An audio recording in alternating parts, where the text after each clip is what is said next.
Tahimik ang umaga sa liblib na baryo ng San Isidro. Ang hamog ay nakadikit pa sa mga dahon ng saging at ang putik sa kalsada ay sariwa pa sa ulan kagabi. Sa gitna ng mga palayan, may isang lumang kubong pawid na halos hindi na makilala kung bahay pa ba ito o bantay ulan na lang para sa mga kalabaw.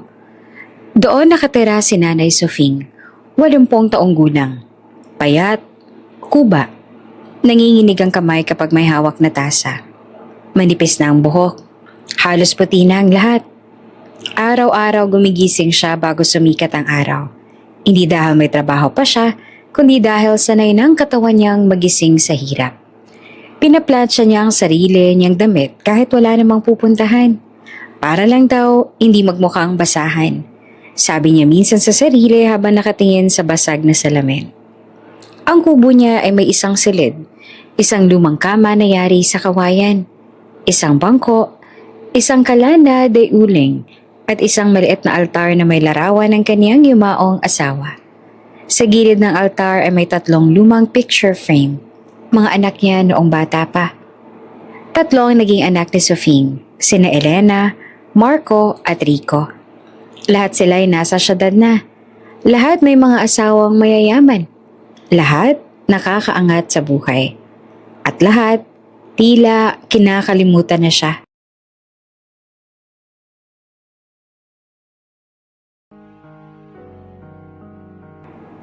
Minsan, sa isang linggo pumupunta si Nanay Sofing sa dulo ng baryo para manghiram ng cellphone sa kapitbahay niyang si Aling Puring. Tatawag siya sa mga anak niya. Pero madalas, either unattended o cannot be reached. Busy daw sila. Palaging sinasabi sa kanya ni Aling Puring. Ngunit sa social media ng mga apo niya, kitang-kita niya ang mga party, mga resort, mga hotel, mga mamahaling sasakyan. May birthday, may anniversary, may bagong bahay, may bagong negosyo. Pero ni isang, "Ma, kamusta ka?" Wala siyang natanggap. Nung araw na yon, nakaupo si Sofing sa bangkong kawayan sa harap ng kubo. Hawak ang isang plastic na may lamang kaunting bigas. Bigay ng barangay kagabi. Nakatitig siya sa malayong kalsada, para bang may hinihintay. At tama nga siya. Isang puting SUV ang pumasok sa baryo. Malinis, makinang, halatang hindi bagay sa putik na dinadaraanan. Sunod-sunod na lumingon ng mga kapitbahay. Hindi uso ang ganong klaseng sasakyan sa lugar nila. Huminto ang SUV sa harap ng kubo ni Sofing. Bumukas ang pinto. Bumaba ang 3 tao. Si Elena, nakadamit pang opisina. Si Marco, nakapolo at relo na halatang mamahalin. Si Rico, naka-sneakers sa parang hindi malang nadumihan sa putik. Napahawak si Sofing sa dibdib niya. "Mga anak ko," bulong niya. Tumayo siya at nanginginig ang tuhod. Pilit na inaayos ang laylayan ng suot niyang lumang bestida. Lumapit siya ng dahan-dahan. "Ma," maikling sabi ni Elena. Walang yakap, walang halik sa noo, walang kamusta. Nagkatitigan silang 3 sa harap ng kubo. Saglit na tumingin sina Marco at Rico sa paligid. Parang nahiya, parang nandidiri, parang hindi komportable. "Ma, may sasabihin kami," sabi ni Marco at diretso ang tono. Natuwa sana si Sofing. Akala niya ay susunduin na siya. "Anak, isasama niyo na ba ako?" Mahina niyang tanong. Nagkatingin na naman ang 3 magkakapatid. Si Elena na ang umiwas ng tingin. "Ma," buntong hininga ni Marco. "Dito ka na lang muna." Napangiti naman si Sofing ng pilit. "Ah, dito muna. Kailan niyo ako kukunin?" Tahimik. Si Rico ang sumagot. "Ma, huwag ka na munang umasa." Nanlamig ang katawan ni Sofing. "Anong ibig mong sabihin?" Mahina niyang tanong. Lumapit si Elena ng isang hakbang. "Ma, hindi ka bagay sa mundo namin." Parang may sumabog sa dibdib ni Sofing. "Hindi ka sanay sa mga ganong lugar. Baka mapasama pang image namin." Dugtong pa ni Marco. "Tsaka baka mahirapan ka lang," sabi din ni Rico. "Mas mabuti na dumito ka na lang." Pinanghinaan ng tuhod si Sofing. Napasandal siya sa poste ng kubo. Anak, nanginginig ang boses niya. Kahit sa isa sa inyo lang, kahit sa kusina lang, tutulong ako. Walang sumagot. Ma, ayoko nang pahabain to. Biglang sabi ni Ellen. May mga pamilya na kami. May kanya-kanyang obligasyon. May reputasyon. Iyon ang salitang mas masakit pa sa sampal. Tumulo ang luha ni Sofing. Pinanganak ko kayo. Pinalaki. Pinaglaban. Hindi ba sapat yun? Tahimik ang tatlo. Ma, iiwanan ka namin ng kaunting pera. Sabi ni Marco sabay abot ng sobre. Para sa pagkain mo. Hindi naman hinawakan ni Sofing ang sobre. Hindi niya na marinig ang paligid. Para siyang nabingi. Pumasok ulit sa SUV ang tatlong magkakapatid. Umandar ang sasakyan at unti-unting lumayo. Nakatayo lamang si Sofing sa harap ng kubo. Hindi niya sinundan, hindi niya hinabol. Nakatitig lang siya sa alikabok na iniwan ng sasakyan ng mga anak niya. Sa gabi iyon, walang ilaw sa kubo. Umuulan. Nakataob ang palanggana sa tabi ng kama para saluhin ang tumutulong tubig mula sa bubong. Nakahiga si Nanay Sofing sa kawayan. Yakap ang lumang kumot. Nanginginig sa lamig at sa sakit. Tahimik, walang text, walang tawag, walang kahit ano. Siguro, ito na talaga. Bulong niya sa sarili. Wala na akong silbi. Hindi niya alam, sa mismong ilalim ng kanyang hinihigaan, ilang di pa lang sa ilalim ng lupa, may nakabaon na lihim na kayang gumunaw sa buhay ng lahat nang tumalikod sa kanya. Hindi makatulog si Nanay Sofing buong magdamag matapos umalis ang tatlo niyang anak. Pabalik-balik siya ng higa. Tila umaasang magigising siya na bangungot lang ang lahat. Ngunit nang tumila ang ulan at sumilip ang araw, nandun pa rin ang katahimikan. Masakit, parang sugat na hindi agad gagaling. Kinabukasan, maagang naglakad si Sofing papunta sa maliit na kubeta sa likod ng bahay para mag-igib ng tubig. Mas mabagal na ang kilos niya ngayon. Ramdam niya ang sakit sa likod at tuhod. Pero mas masakit sa katawan ng bigat na iniwan sa puso niya. Habang nag-iigib, narinig niya ang pagbusina mula sa harap ng kubo. Napalingon siya at nakita niyang muli ang SUV ng mga anak. Napakapit si Sofing sa tabo dahil sa halo-halong kaba, pag-asa at takot. Babalikan na nila ako. Bulong niya na hindi naman mapigilang umasa. Agad siyang lumakad pabalik. Dala ang kaunting tuwa na baka nagbago na ang isip ng kanyang mga anak. Pag-angat niya ng tingin, bumungad si Elena. Hawak ang cellphone. Halatang nagmamadali. Si Marco naman ay nag-aayos ng relo. At si Rico ay nakaupo lamang sa passenger seat. Parang ayaw bumaba. Mabilisan mo naman, sabi pa ni Elena na hindi man lang umiti. Akala ko ba isasama niyo na ako? Mahinang sagot ni Sofing. Hindi ma, mabilis sa sagot naman ni Marco. Pupunta kami sa city ngayon, may dinner kami sa in-laws. Dumaan na kami para kunin yung pinadala mo. Napakunot ang noon ni Sofing. Pinadala? Saglit naman napahiya si Elena bago ngumiti ng pilit. Yung mga tinahimong damit para sa mga bata, tsaka yung kakanay na sinasabing mong gawa mo? Napangiti naman si Sofing, kahit papaano. Oo anak, sinulatan ko pa nga ng pangalan nila. Akala ko matutuwa sila. Inilabas niya ang isang supot ng maliit na bestida at polo shirt na tinahi niya gamit ang lumang makinang minana pa niya sa asawa. Kulay pastel, may simpleng bordang bulaklak.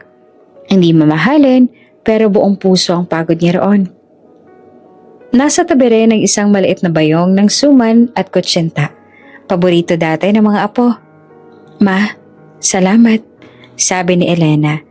Pero hindi ang tono nagpapakita ng pasasalamat. Kinuha niya ang mga ito pero hindi malang tiningnan. Tumabi si Marco sa atin niya at bumulong. Ngunit dinig ni Sofing ang bawat salita.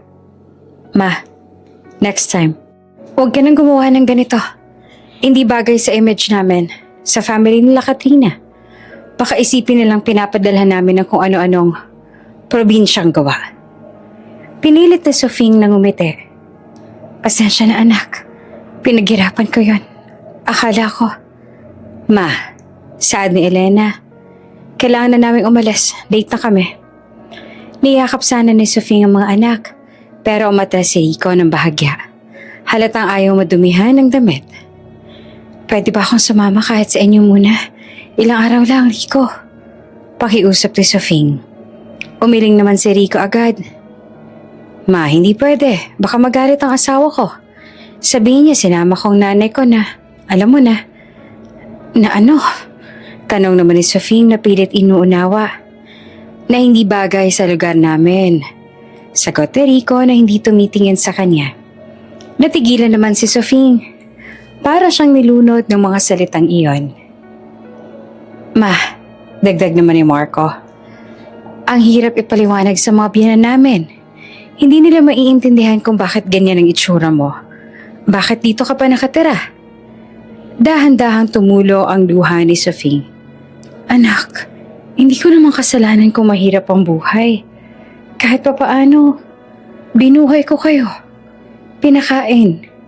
Pinag-aral. Hindi na yun issue ngayon, ma. Biglang sigawan ni Elena. Ang issue, hindi ka namin pwedeng dalhin sa city at nakakahiya.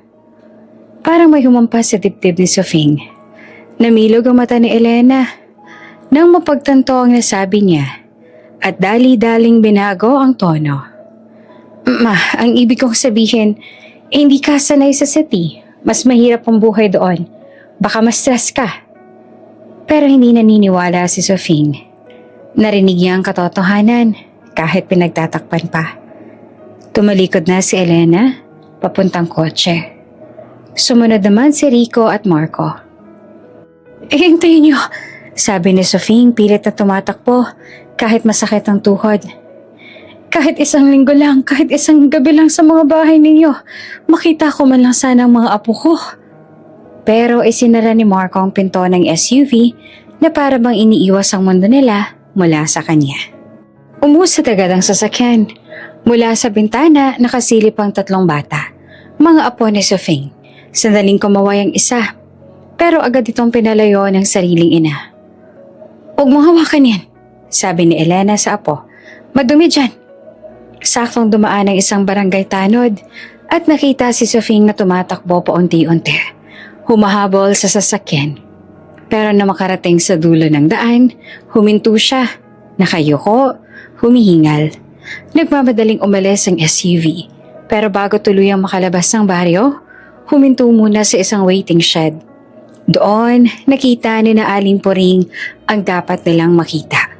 Sa basurahan, tinapon ni Elena ang mga tinahing damit ni Sofing na hindi man lang binuksan. Tinapon din ni Marco ang bayong na suman at konsyenta. Ma, seryoso ka ba? Dadalhin natin to? Baka pagtawanan pa tayo ng mga in-laws, sabi ni Marco, habang tinatapon ang supot. Hindi bagay mga ganitong regalo sa mga anak natin, sagot pa ni Elena. Tingnan mo naman pang probinsyang amoy. Natawa pa si Rico. Kahit na libre pa to, hindi ko ipapakita sa pamilya ni Leia. Baka sabihin pa tapo ng pinanggalingan namin. Saktong napadaan ng isang tricycle at natanaw ang laman ng basurahan at napailing na lang siya. Sa likod nakita nila si Nanay Sofing. Nakayuko, hindi alam ang ginawa ng mga anak. Pag-uwi niya sa kubo, nag-ayos siya ng higaan. Naglagay ng tubig sa paso at nagdasal. Umaasang baka magbago pa ang puso ng mga anak. Hindi niya alam na pati ang regalo niya mula sa puso ay tinuturing ng mga anak niyang basura. At mas hindi niya alam, sa ilalim ng kubong iyon na akala ng mga anak ay walang halaga, nakabaon ang yaman na magpapayinig sa buong lalawigan. Pagkaalis ng SUV ng kanyang mga anak, muling nalubog sa katahimikan ng paligid. Ang tanging ingay na naririnig ni Nanay Sofing ay ang pagtahol ng aso ng kapitbahay at ang paggaspas ng dahon ng niyog. Parang lumaki ang espasyo sa maliit niyang kubo. Mas malungkot, mas malamig, mas walang laman. Naupo siya sa kawayan niyang kama. Sobrang lambot ng sahig sa ilalim. Tandaan ang pagkabulok ng lumang kahoy. Habang nagpapahinga ang mga tuhod niya nanginginig, napatingin siya sa lumang altar kung saan nakalagay ang larawan ng yumaong asawa niyang si Manuel. Manuel, kung nandito ka lang. Bulong niya habang pinupunasan ng ikalikabok sa picture frame. Nakatawa sa larawan si Manuel. Suot ang lumang sombrero habang nakayakap sa balikat ni Sofing noong dalaga pa siya. Simple lang ang buhay nila noon, pero puno ng pagmamahal. Walang yaman, walang kotse, walang mansyon, pero buong puso ang bawat araw. Dahil sa sobrang lamig sa loob ng kubo, nagpa siya si Sofing na magpakulo ng tubig. Kumuha siya ng kalan, naghanda ng kahoy, at dahan-dahang tinapat ang posporo. Kailangan pa niyang iunat ang likod at hawakan ng dingding para hindi matumba. Habang hinihintay niyang kumulo ang tubig, napatingin siya sa paligid ng kubo. Mula sa lumang mesa hanggang sa bitak-bitak na dingding, puno ng alaala ang bawat sulok. At unti-unting bumabalik sa isip niya ang mga hirap na dinaanan niya para sa kanyang mga anak. Nung bata pa sina Elena at Marco at Rico, halos araw-araw nagtatabas ng tela si Sofing para may pambaon sila sa eskwela. Kahit wala silang pera para sa bagong uniforme. Nananahi siya ng mga lumang telang bigay ng kapitbahay. Gumagawa siya ng sariling palda, sariling polo, sariling panyo. Lahat gamit ang maliit na makinang nakuha pa nilang mag-asawa sa ukay. Ma, bakit hindi tulad ng mga classmates namin ang suot namin? Tanong ni Elena. Ngumiti lamang si Sofing. Basta malinis at maayos anak, ang mahalagay masaya kayo sa school. Hindi niya sinabi pero ilang beses siyang nagtahi hanggang madaling araw para lang matapos ang uniforme bago magsimula ang pasukan. Kapag wala silang pang-ulam, pumupunta si Sofing sa bukid para mamulot ng gulay na tinapon na ng mga magsasaka. Kapag wala silang bigas, pumipila siya sa barangay hall para makakuha ng 1 kilong ayuda. Kapag wala silang pera para sa project, naglalakad siya sa ibang sityo para maglaban ng damit ng iba, kapalit ng barya. Bakit mo sinusunod ang lahat, Sofing? Tanong noon ni Manuel sa kanya. Para sa mga bata. Sagot niya, gusto ko maranasan nilang mga bagay na hindi ko naranasan. Habang lumalalim ang gabi, mas lumilinaw ang alaala ni Sofing tungkol sa kanyang asawa. Nung wala pa silang 3 anak, nagtrabaho si Manuel bilang karpentero. Hindi malaking pera pero sapat na para sa simpleng buhay.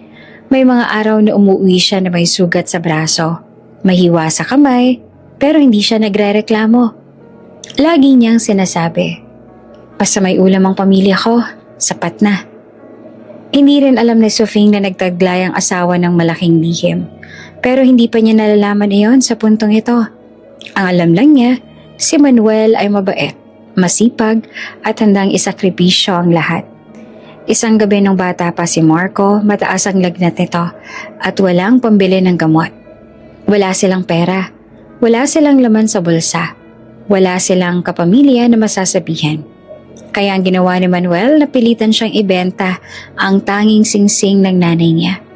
Isang bagay na matagal niyang pinakaiingatan. Tinago niya ang sakit, ngumiti lang kay Sofing. Basta gumiling si Marco, sabi niya. Importante ang buhay ng anak natin. At gumaling nga ang bata. Habang hinihipan ni Sofing ang kumukulong tubig, napangiti siya ng bahagya habang nagbabalik tanaw.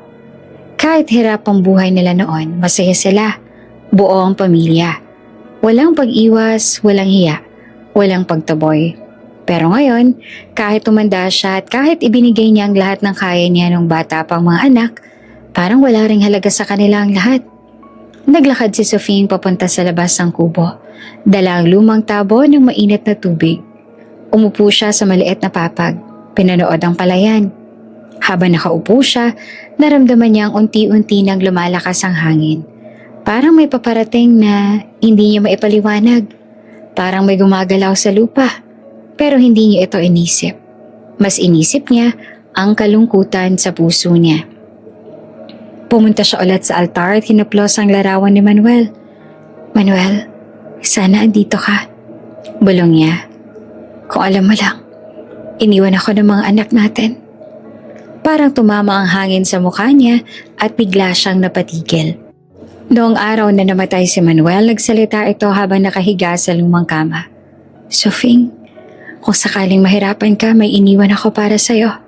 Pero darating ang araw, ikaw ang pipili kung anong mas mahalaga, kung yaman o ang puso. Hindi niya naiintindihan noon. Akala niya pamamaalam lang.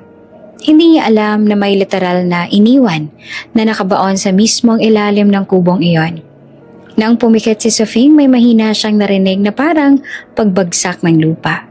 Parang may kumaluskos sa ilalim ng sahig. Pero dahil mahina na rin ang pandinig niya, hindi niya na ito pinansin. Para sa kanya, lahat ng ingay ay dulot lang ng hangin o ng matandang kahoy na halos bumigay na.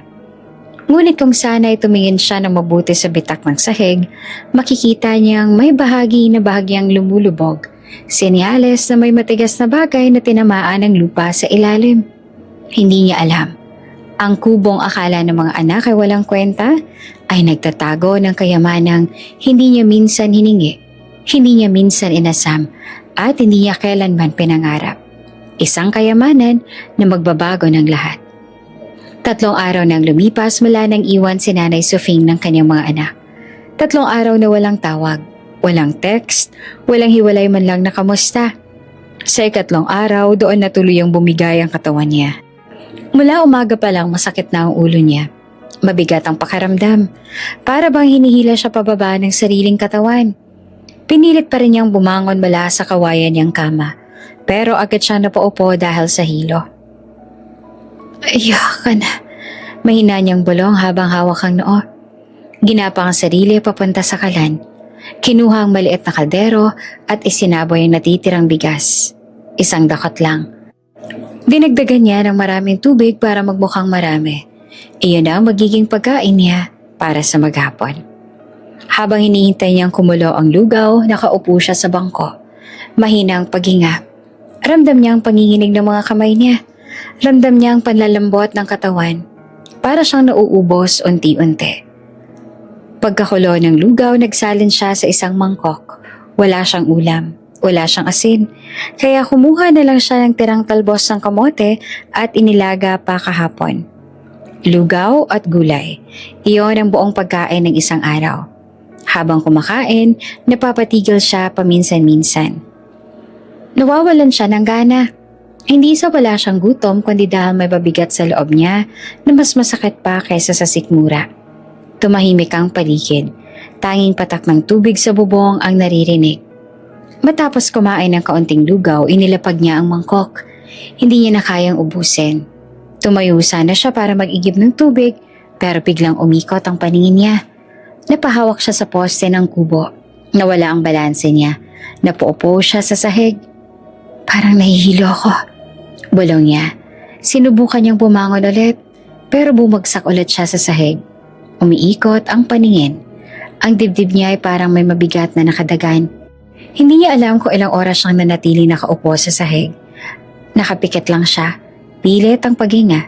Sa gitna ng paghihirap niya, wala ni isang anak na nakaramdam. Sa lungsod, nagtitipon-tipon ang 3 magkakapatid sa isang malaking mansyon.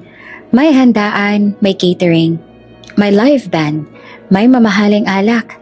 Anniversary ng pamilya ng biyenan ni Elena. Nakasuot ng magarang gown si Elena. Makintab ang mga alahas niya. Si Marco ay nakasuot ng coat. Si Rico ay abalang kumakausap ng mga negosyanteng kaibigan ng biyenan. Cheers! Sigaw ng isa sa mga bisita. Tumagay ang lahat. Natawa si Elena. Buti na lang andito tayo. Stress na ako kay mama last time. Napatingin pa si Marco. Hayaan mo na, ando naman na siya sa probinsya. Tahimik na buhay. Wala nang sorbo. Nako, sabat ni Rico. Buti nga iniwan na lang natin to. Hindi siya babagay dito. Lalo na't marami na namang bisita ngayon. Walang ni isa sa kanila ang nagmungkahi na tawagan ng ina. Walang nagtanong kung may kinakain ba siya. Walang nag-alala kung may sakit ba siya. Sa gitna ng kasiyahan, nag-selfie pa silang magkakapatid. May caption, Family Night, Blessed. Habang si Nanay Sofing nag-iisa sa kubo, nanginginig sa lamig at lagnat. Pagdating ng gabi sa baryo, bumaba na ang temperatura. Malamig ang hangin. Mahinang ulan. Basang-basa ang lupa sa paligid ng kubo. Nahiga si Sofing sa kawayan niyang kama. Yakap ang lumang kumot. Nanginginig ang buong katawan niya. Ramdam niya ang init ng ulo at leeg niya. Para siyang nilalagnat ng todo. Anak, kahit tawag lang. Pabulong niya ang sambit. Pinilit niyang bumangon para kunin ang luma niyang cellphone na bihira namang gumana. Nanginginig ang kamay niya habang sinusubukan niyang pindutin ang pangalan ni Elena. Calling, walang sagot. Tinawagan niya si Marco. Calling, wala rin. Tinawagan niya si Rico. Calling, biglang nanghina ang kamay niya. Nahulog ang cellphone sa sahig. Wala. Wala siyang anak sa gabing yon. Wala siyang inaasahang darating. Wala siyang masasandalan. Sa sakit ng ulo at dibdib, napapikit na lang siya. Halos hindi niya maramdaman ang paligid. Ang tanging pumapasok sa isip niya lang ay ang alaala ng mga anak nung bata pa, na ngayon ay tila mga estrangherong hindi niya nakilala. Kinabukasan, hindi na nakabangon si Sofing. Hindi na siya nakapagluto ng lugaw. Hindi na siya nakapaglinis pa ng kubo. Nakahiga lang siya. Pawis sa pawis kahit malamig ang paligid. Naalala niya ang huling sinabi ni Marco bago umalis. Magpadala na lang kami minsan ng pera. Pero wala ni kahit isang sintimo ang tumating. Nagutom siya. Nauhaw siya. Nanghirap siya. At higit sa lahat, mag-isa siya. Kung hindi lang sana dumaan sa harap ng kubo si Aling Puring kinahapunan, baka tuluyan na siyang mawala ng malay. Sofing? Tawag ni Aling Puring, walang sagot. Kaya pumasok ito sa kubo at nadatan si Sofing na halos hindi na makadilat. Ay Diyos ko, may sakit ka na naman. Tinulungan siya nitong uminom ng tubig. Binigyan siya ng kaunting sabaw. Iyon ang tanging init na nararamdaman niya mula sa ibang tao sa mga araw na yon. Hindi sa mga anak, sa isang kapitbahay pa. Sa baryo, isang matandang babaeng nangihina sa gutom at sakit. Samantalang sa syudad, 3 anak ang kumakain sa buffet. Sa baryo, may kubong malamig at tahimik. Sa syudad, may mansyong maliwanag at maingay sa kasiyahan. At sa pagitan ng dalawang mundong yon, isang ina ang unti-unting nauubos, habang kanyang mga anak ay tila lalong nabubusog sa limot. Mahimbing man ang katawan ni Nanay Sofing sa kama, magulo naman ang kanyang isip. Sa pagitan ng lagnat at pagod, pabalik-balik sa panaginip niya ang mukha ng kanyang asawa, si Manuel. Sa una malabo ang anyo nito. Ngunit habang tumatagal ang panaginip, mas nagiging malinaw ang bawat detalye. At doon, unti-unting bumabalik ang mga alaala ng isang lihim na matagal nang ibinao ng panahon. 20 taong gulang pa lamang si Sofing noon. Payat, mahinhin at laging nakayuko kapag naglalakad sa baryo. Kilala siya bilang masipag sa bukid at mabait sa matatanda. Wala siyang ibang pangarap noon, kundi ang magkaroon ng sariling maliit na pamilya. Isang umaga, habang naglalabas siya sa ilog, may isang lalaking dumating sakay ng kabayo. Nakaputi ang suot, maayos ang postura, at halatang hindi taga doon. Si Manuel yon. Nagulat si Sofing nang tanungin siya nito kung saan ang daan papunta sa lumang kapilya. Hindi siya sanay kausapin ng mga lalaking ganyan ang anyo. Malinis, edukado, at may kakaibang tindig. Pero itinuro pa rin niya ang daan. Maraming salamat, sabi ni Manuel sabay ngiti. Mula noon madalas na siyang dumadaan sa baryo. Laging may dahilan. Minsan bibili ng gulay, minsan magtatanong tungkol sa sakahan, minsan magdadala ng gamit sa kapilya. Hanggang sa isang araw, direkta na siyang nagsabi, Sofing, pwede ba kitang ligawan? Natigilan ng dalaga noon. Siya ay isang simpleng probinsyana. Liligawan ng isang lalaking tila galing sa ibang mundo. Ngunit sa huli pinayagan niya rin. Sa mga sumunod na buwan, mas nakilala niya si Manuel. Hindi to hambog, hindi to mayabang. Marunong itong makipag-usap sa mga magsasaka. Marunong itong tumulong sa pagbubuhat ng ani. Marunong itong maglinis ng bakuran. At higit sa lahat, marunong itong tumupad sa salita. Isang araw, inanyayahan ni Manuel si Sofing sa bahay nila sa kabilang bayan. Doon palang nalaman ni Sofing ang katotohanan. Malaki ang bahay, may bakuran, may mga katulong, may sasakyan sa garahe. At doon din niya nakilala ang mga magulang ni Manuel, mga taong may impluensya, may lupa, at kabilang sa pinakamayayamang angkan sa lalawigan. Nang makita ni Sofing agad na nagbago ang ihip ng hangin. "Ano to, Manuel?" tanong ng ina nito. "Siya ba ang sinasabi mong babae?" "Opo, ma," sagot naman ni Manuel. "Si Sofing po, ang gusto kong pakasalan." Nanigas si Sofing sa kinatatayuan niya. "Hindi pwede." Malamig na sagot naman ng ama ni Manuel. "May nakalaan ka ng mapapangasawa. Anak ka ng malaking pamilya. Hindi ka pwedeng magpakasal sa isang walang-wala." Yukuman ni Sofing ang ulo niya noon. Naririnig pa rin niya ang bawat salitang parang kutsilyong bumaon sa kanya. "Wala siyang maibibigay sa'yo, puro kahirapan lang." Tumayo si Manuel sa gitna ng sala at buong tapang na nagsalita. "Kung kahirapan ang kapalit ng pag-ibig ko kay Sofing, tatanggapin ko yon." Nagulat ang lahat. "Handa akong iwan ang lahat." Dagdag niya. "Ang yaman, ang apelyido, ang pangalan ng angka natin. Lahat iiwan ko, basta makasama ko siya." Nanlaki ang mata ng mga magulang niya. "Pero wala kang mapapala sa kanya," sigaw ng kanyang ina. Ngunit hindi umatras si Manuel. Hindi nagtagal, iniwan ni Manuel ang kanyang pamilya. Ibinigay niya ang lahat ng karapatan niya sa mga ari-arian. Iniwan niya ang pagkakataong maging tagapagmana. Tumalon siya sa marangyang buhay. Wala siyang dinala kundi ang kasuotang suot niya at isang lumang bag. Nagpakasal sila ni Sofing sa maliit na simbahan sa baryo. Walang handaan, walang bisita mula sa kabilang pamilya. Iilan lang ang saksi, mga kapitbahay, mga kaibigan sa bukid. Ngunit masaya sila. "Hindi kita pagsisisihan," sabi ni Manuel kay Sofing matapos ang kasal. "At ako rin," sagot naman ni Sofing habang naiiyak sa tuwa. Sa maliit na kubo nagsimula ang buhay mag-asawa ni Sofing at Manuel. Walang pera pero may pagtutulungan. Walang luho pero may respeto. Walang marangya pero may katahimikan. Nang dumating ang unang anak, si Elena, si Manuel mismo ang nagkarga sa kanya mula sa hilot. Nang sumunod si Marco at si Rico, ganun din. Nagtrabaho ng husto si Manuel bilang karpentero at minsan bilang katiwala sa maliit na hasyenda. Si Sofing naman ay nagtatahe, naglalabada, nag-alaga ng mga bata. Minsan tinanong ni Sofing si Manuel, "Hindi ka ba nagsisisi na iniwan mo ang pamilya mo?" Ngumiti lamang si Manuel. "Hindi," sagot niya. "Mas mayaman ako ngayon kaysa noon. Kasi may pamilya na ako." Hindi alam ni Sofing na bagamat iniwan ni Manuel ang formal na karapatan sa yaman ng angkan nila, may mga bagay itong itinabi ng tahimik. Mga bagay na hindi niya ginamit kailanman para sa sarili, kundi tinago para sa oras ng matinding pangangailangan. At hindi rin alam ni Sofing na may isang desisyong gagawin si Manuel sa huling bahagi ng buhay nito. Isang desisyong mag-uugnay sa kubong tinitira nila sa isang lihim na babago sa kapalaran nilang lahat.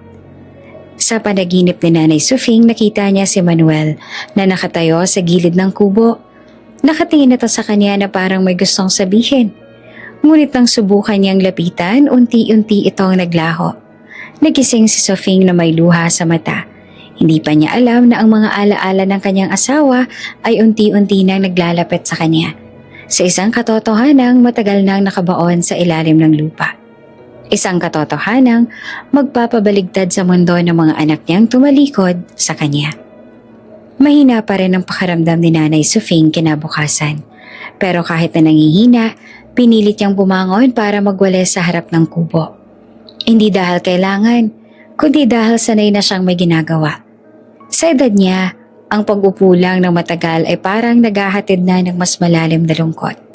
Habang nagwawalis, bigla siyang natigilan nang makita ang isang bahagi ng lupa na parang bahagyang lumubog. Hindi niya iyon pinansin nung una. Iniisip niyang baka dahil lang sa ulan. Pero may kakaibang hugis sa pagkakalubog. Parang pantay. Parang may bagay na malapad sa ilalim. Napatigil siya, pero hindi niya pa rin binigyan ng malalim na kahulugan. Pero kung alam lang niya, ang bahaging iyon ang eksaktong lugar kung saan ilang taon bago pumanaw may ginawa ang kanyang asawa. Isang lihim na hindi niya kailanman na ipagtapat. Ang pagbalik tanaw sa huling taon ni Manuel. Noong kasagsagan ng trabaho ni Manuel bilang karpentero, nagkaroon siya ng kakaibang sakit. Madalas siyang inuubo, madaling mapagod, pero hindi ito sinabi kay Sofing. Ayaw niya itong mag-alala, lalo na't marami pa siyang planong gawin para sa pamilya niya. Isang gabi habang tulog si Sofing at ang mga bata, lumabas si Manuel ng kubo. Bitbit niya ang isang maliit na lampara at isang sako na mabigat. Hawak-hawak niya ang ilang peraso ng gold bar na nakabalot sa lumang tela. Hindi iyon ordinaryong yaman. Iyon ang natitirang bahagi ng pamana na ibinigay ng lolo niya noon bago siya tumalikod sa angkan at lumipat ng buhay. Hindi niya iyon kinukuha. Hindi niya iyon ginagalaw. Pero itinago niya iyon ng tahimik bilang pinakahuling pag-asa. Hindi para sa sarili, kundi para kay Sofing, na kung sakaling dumanas ito ng sobrang hirap. Nung gabing iyon, may kausap siyang matandang kapitbahay na pinagkatiwalaan niya, si Mang Idong. Sigurado ka ba dito, Manuel? Hindi ko kailangan to. Si Sofing lang ang dapat makinabang kapag wala na ako. Pero bakit mo hindi sinasabi sa kanya? Umiling si Manuel. Kilala ko yon. Kapag nalaman niyang may ganito ako, ibibenta niya lahat para lang mapakain ng mga bata, para mapa-ospital ako o mabigay sa ibang may kailangan. Kahit sarili niya, kaya niyang isuko. Ayoko mawala agad ang huling pag-asa ng pamilya namin. Tumango si Mang Idong. Isan mo naman balak ilagay yan? Tumingin si Manuel sa ilalim ng kubo. Diyan, sa ilalim ng sahig. Doon hindi gagalawin ng kahit sino. Magdamag silang naghukay. Pinagpawisan si Manuel pero hindi siya nagreklamo. Mabigat ang mga gold bar pero mas mabigat sa dibdib niya ang ideya na baka hindi niya masaksihan kung paanong gagamitin na Sofing ang yaman. Nang natapos nila, inilagay nila ang gold bar sa isang bakal na kahon at maingat na ibinaon. Pagkatapos nun, huminga si Manuel ng malalim. Sana hindi niya kailangang gamitin to, sabi niya. Hindi niya inakalang darating ang araw na halos mamalimos sa gutom si Sofing, habang ang yaman na para sa kanya ay nakabaon sa ilalim mismo ng kaniyang kama. Isang umaga, habang nagluluto si Sofing at naghahanda ng almusal, biglang bumagsak si Manuel sa sahig. Hindi na siya nakapagsalita. Hindi niya na nasabi ang anumang lihim. Nayari tayo, Sofing, sabi ng kapitbahay nilang nagdala sa barangay health worker. Dali-dali natin siyang dalhin. Pero kahit anong pag-aagap, ilang oras lang matapos dalhin sa maliit na klinika, pumanaw si Manuel. Walang huling salita, walang huling habilin. Walang pagkakataon para sabihin ang tungkol sa gold bars. Kinabukasan umupo si Sofing sa tabi ng kabaong. Hindi matahimik ang puso. Hindi niya alam kung bakit parang may hindi natapos si Manuel. Kung bakit nung mga huling araw nito ay laging may tinitingnan ng sahig ng kubo. O bakit minsan ay parang may iniisip itong mabigat. Ngunit dahil abala siya sa pag-aalaga ng 3 maliit na anak at sa pagbangon mula sa pagpanaw ng asawa, hindi niya na binigyan ng malalim na pag-iisip ang lahat. Ngayon, habang nakaupo si Nanay Sofing sa papag at pinagmamasan ang kubong halos bumibigay na sa kalumaan, parang naramdaman niyang muling dumaan ang presensya ni Manuel. Parang naririnig niya ang boses nito nagsasabing, "May iniwan ako para sa'yo, Sofing." Napatigil siya, napatingin sa lumubog na bahagi ng lupa. Pero dahil mahina ang katawan, hindi niya magawang lumapit. Wala rin siyang ideya na may nakabaon doon. Para sa kanya, ang bawat bahagi ng kubo ay simpleng kawayan at lupa lamang. Lumapit siya sa dingding at huminga ng malalim. "Kung nandito ka lang, Manuel," balong niya, "hindi siguro ganito kahirap ang buhay." Umupo siya pabalik sa kama at napangiti ng mahina. "Naiwan mo man akong hindi nagsasalita, pero alam kong mahal mo ako hanggang huli." Sa mga sumunod na araw, lalo pang hihina ang kubo. Lalo pang lumulubog ang sahig. At lalo pang nalalapit ang araw na mabubunyag ang lihim na matagal nang nakabaon sa lupa. Isang lihim na hindi sinasadyang mapapalabas ang isang sakunang sisira sa baryo. Hindi alam ni Sofing na ang yaman na ibinuo ng asawa niya bilang pinakahuling pag-asa ay magiging dahilan ng pagbaligtad ng mundo ng mga anak niyang tumalikod sa kanya at magiging huli na para sa kanila kapag nalaman nila. Maaga pa lamang ay mabigat na ang hangin sa baryo ng San Isidro. Makulimlim ang langit, kulay abo ang mga ulap na parang mabibigat na batong nakasapit sa itaas. Tahimik ang paligid.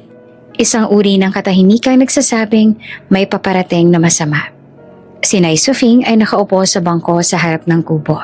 Hawak niya ang lumang kumot, nakabalot sa balikat niya. Masama pa rin ang pakaramdam niya mula sa lagnat na ilang araw nang hindi tuluyang bumababa. Narinig niya ang anunsyo mula sa barangay tanod na dumaan sa kalsada. May paparating na bagyo, lahat po ay maghanda, posibleng bumaha. Napatingin si Sofing sa langit. Sanay na siya sa bagyo. Ilang dekada na siyang nakatira sa baryo. Pero iba ang kutob niya ngayong araw. Mas mabigat, mas tahimik. Pinilit niyang pumasok sa kubo at isara ang kahoy na bintana. Kinandado niya ang pintuan kahit alam niyang kung gugustuhin ng hangin, kayang-kaya nitong wasakin ang sirang tabla. Habang papalapit ang tanghali, unti-unti nang bumuhos ang ulan. Sa una ay mahinahon lang, patak-patak sa bubong. Hanggang sa biglang lumakas ang hangin. Kumalabog ang mga yero ng kapitbahay. Pumalo ang ulan sa dingding ng kubo na parang libo-libong maliliit na bato. Nanginginig ang buong kubo. Napatitig si Sofing sa gitna ng silid. Napatakip siya sa dibdib niya. Diyos ko, malakas ito. Bulong niya. Habang lumalakas ang ulan, unti-unti ring tumataas ang tubig sa paligid ng kubo. Sa labas, rumaragasa ang putik mula sa mataas na bahagi ng baryo. May mga sangat basura na inanod ng baha. Si Sofing ay nag-iisa. Walang anak, walang kaanak, walang maglilipat sa kanya.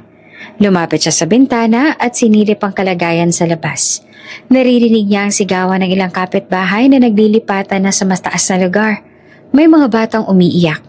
May mga asong tahol ng tahol, pero walang kumakatok sa kanyang pintuan. Walang nagtatanong kung kaya pa ba niyang mag-isa.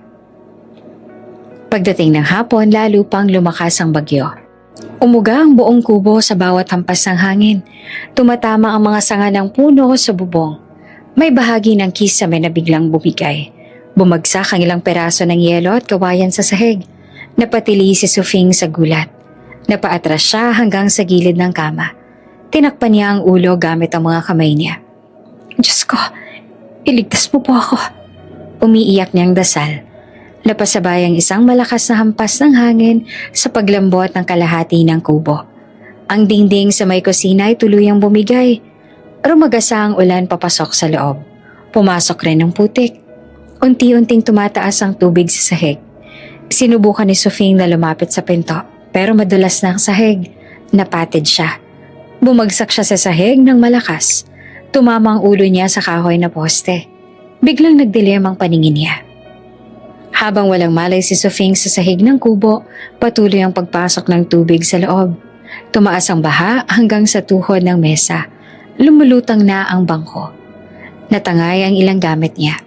Ang lumang larawan ng pamilya ay bumagsak mula sa altar at tinangay ng tubig. Ang basang papel ay dumikit sa putik sa sahig. Sa labas, patuloy ang paglikas sa mga kapitbahay. May tao pa ba roon sa kubo ni Sofing? Tanong ng isang lalaki. Ewan ko, baka lumikas na rin. Sagot pa ng isa. Walang bumalik para siguraduhin. Walang tumawag sa mga anak. Walang nagpadala ng rescue agad para sa kanya. Sa loob ng kubo, nakahandusay si Nanay Sofing. Umiindayog ang katawan niya sa bawat pag-agos ng tubig. Hindi niya alam kung ilang oras pa siyang nakahandusay doon. Hindi niya alam kung magigising pa ba siya. Habang rumaragasa ang bagyo sa baryo, tahimik naman sa lungsod ang tatlong magkakapatid. Si Elena ay nasa loob ng malaking bahay. Nakikipagkwentuhan sa biyenan niya. Nanonood sila ng balita sa TV tungkol sa baha at sa iba't ibang probinsya. Grabe ang bagyo sabi ng biyenan. Oo nga po, sagot naman ni Elena habang humihigop ng tsaa. Ngunit hindi niya naiisip si Nanay Sofing. Si Marco naman ay nasa condominium. Magkasama ang asawa at mga anak Nanonood sila ng pelikula. May popcorn, may aircon, may ilaw. Good thing dito tayo sa itaas, sabi ng asawa niya. Tumango lamang si Marco. Hindi niya rin naisip ang kanyang ina sa kubo. Si Rico naman ay nasa negosyo, abala sa inventory ng bodega. Naiina siyang naiipit ang delivery dahil sa ulan. Bagyo ng bagyo, lugi na naman tayo, reklamo niya. Wala sa isip niya ang isang matandang babaeng mag-isa sa gitna ng baryo. Pagdating ng gabi, bahagyang humina ang ulan pero mataas pa rin ang baha. Inabot ng gabi bago tuluyang tumigil ang malakas na hangin. Ang kubo ni Nanay Sofing ay halos kalahati na lang ang natira. Ang bahagi ng kusina ay gumuho na. Ang sahig sa ilalim ng kama ay labis ang nalambot sa baha at putik. Sa loob, nakahandusay pa rin si Sofing. Mahina ang paghinga niya. Basa ang buong katawan niya. Ang kanyang lagnat ay lalo pang lumala. Kung wala sanang dumaan na ilang lalaki kinabukasan, kung hindi sana may maglakas loob na sumilip sa nasirang kubo, baka doon na tuluyang matatapos ang buhay ni Nanay Sofing. At ang lihim na ibinoon sa ilalim ng kubo ay mababaon din sana habang buhay. Kinabukasan matapos sumupa ang bagyo, unti-unti nang lumabas ang mga taga-baryo para tignan ang pensalang iniwan ng unos. May mga punong tumumba, mga bubong na nawasak, at mga bahay na halos kalahati na lang natira. Amoy putik at nabasang kahoy ang buong paligid. Sa dulo ng baryo, isang grupo ng barangay volunteers ang nag-iikot para suruin kung may nangangailangan ng agarang tulong. Isa sa kanila ay si Lando, ang 28 anyos sa construction worker na voluntaryong tumutulong tuwing may kalamidad. Pare, dalawin muna natin yung kubo ni Nanay Sofing, sabi ng kasama niyang si Arnel. Baka hindi nakalikas yan kahapon. Grabe kasi ang lakas ng hangin. Hindi ko nga nakita kung may lumabas doon. Dagdag pa ng isa. Naglakad sila papunta doon sa kubo ni Sofing. Hawak ang mga lubid, flashlight at isang maliit na pala. Pagdating nila doon, halos hindi na makilala ang kubo. Wasak ang gilid, lulubog-lubog ang sahig at tila isang hampas na lang ng hangin ay tuluyan na itong babagsak. Nanay Sofing? Sigaw ni Lando habang lumalapit. Walang sagot. Nanay, andito na po kami, barangay rescue po. Mabilis siyang tumakbo papasok ng kubo. At doon nila nakita si Nanay Sofing, nakahandusay sa sahig, basa, nanginginig kahit walang ulap sa langit. Nanay? Sigaw ni Arnel agad na lumapit. Buhay pa po ba? Namutla si Lando nang maramdaman niyang humihinga pa ito. Oo, pero mahina. Dali, tulungan natin. Kailangan natin siyang ilipat, delikado dito, sabi ni Lando. Kinuha nila ang lumang kumot at ginawang pansamantalang stretcher. Maingat nilang binuhad si Sofing palabas ng kubo. Habang ginagawa nila iyon, narinig ni Lando ang tunog ng lupa na parang bumibitak. Pare, kailangan nating patibayin to, sabi niya. Kung babagsak ang kubo, wala na tayong mababalikan. Tumango naman si Arnel. Simulan na natin, bago pa man may humabol na baha. Inilagay muna nila si Nay Sofing sa lilim ng punong mangga at isang kapitbahay naman ang sumaklolo upang bantayan siya. Si Lando at ang dalawang kasama niya ay bumalik sa loob at sinimulang palakasin ang pundasyon. Ginamit nila ang mga poste, mga pirasong kahoy na natira pa sa bagyo at malaking bato para hindi gumuho ang kubo. Pero nang simula nilang hukayin ang isang bahagi ng lupa para ipasok ang poste, may biglang narinig na tunog. Klang. Hoy, ano yun? Tanong ni Arnel habang hawak ang flashlight. Napatingin si Lando sa hukay. Para itong tunog ng metal na tinamaan ng pala. Hindi yata ba totoo sabi niya. Pare, pakialawan nga. Tinapat ng isa ang flashlight. Sa ilalim ng putik at lupa, may nakita silang sulok ng isang bagay na kulay itim na metal. Para itong malaking kahon. Bakal? Bulong ni Lando na nagtataka.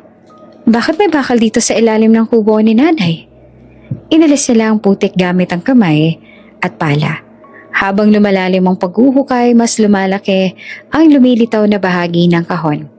Kasing laki ito ng kahon na gamit ang pangkonstruksyon. Matibay, mabigat, hindi ordinaryo.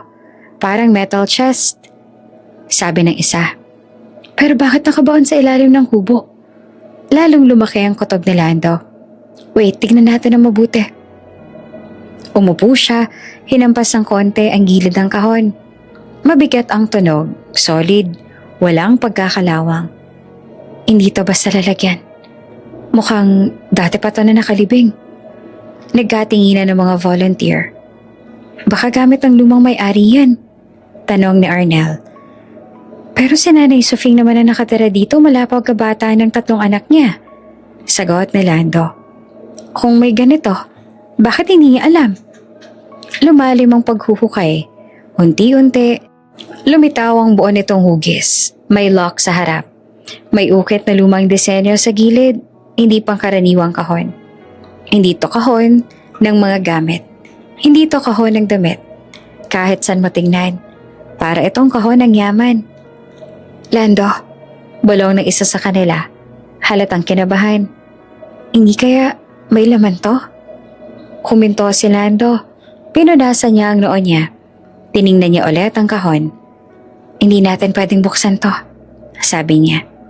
Hindi atin to. Pagmamayari ni Nanay Sofing ang lupa at ang kubo, kailangan natin siyang gisingin bago galawin to. Pero habang sinasabi niya iyon, ramdam niya rin ang pagpintig ng kaba niya.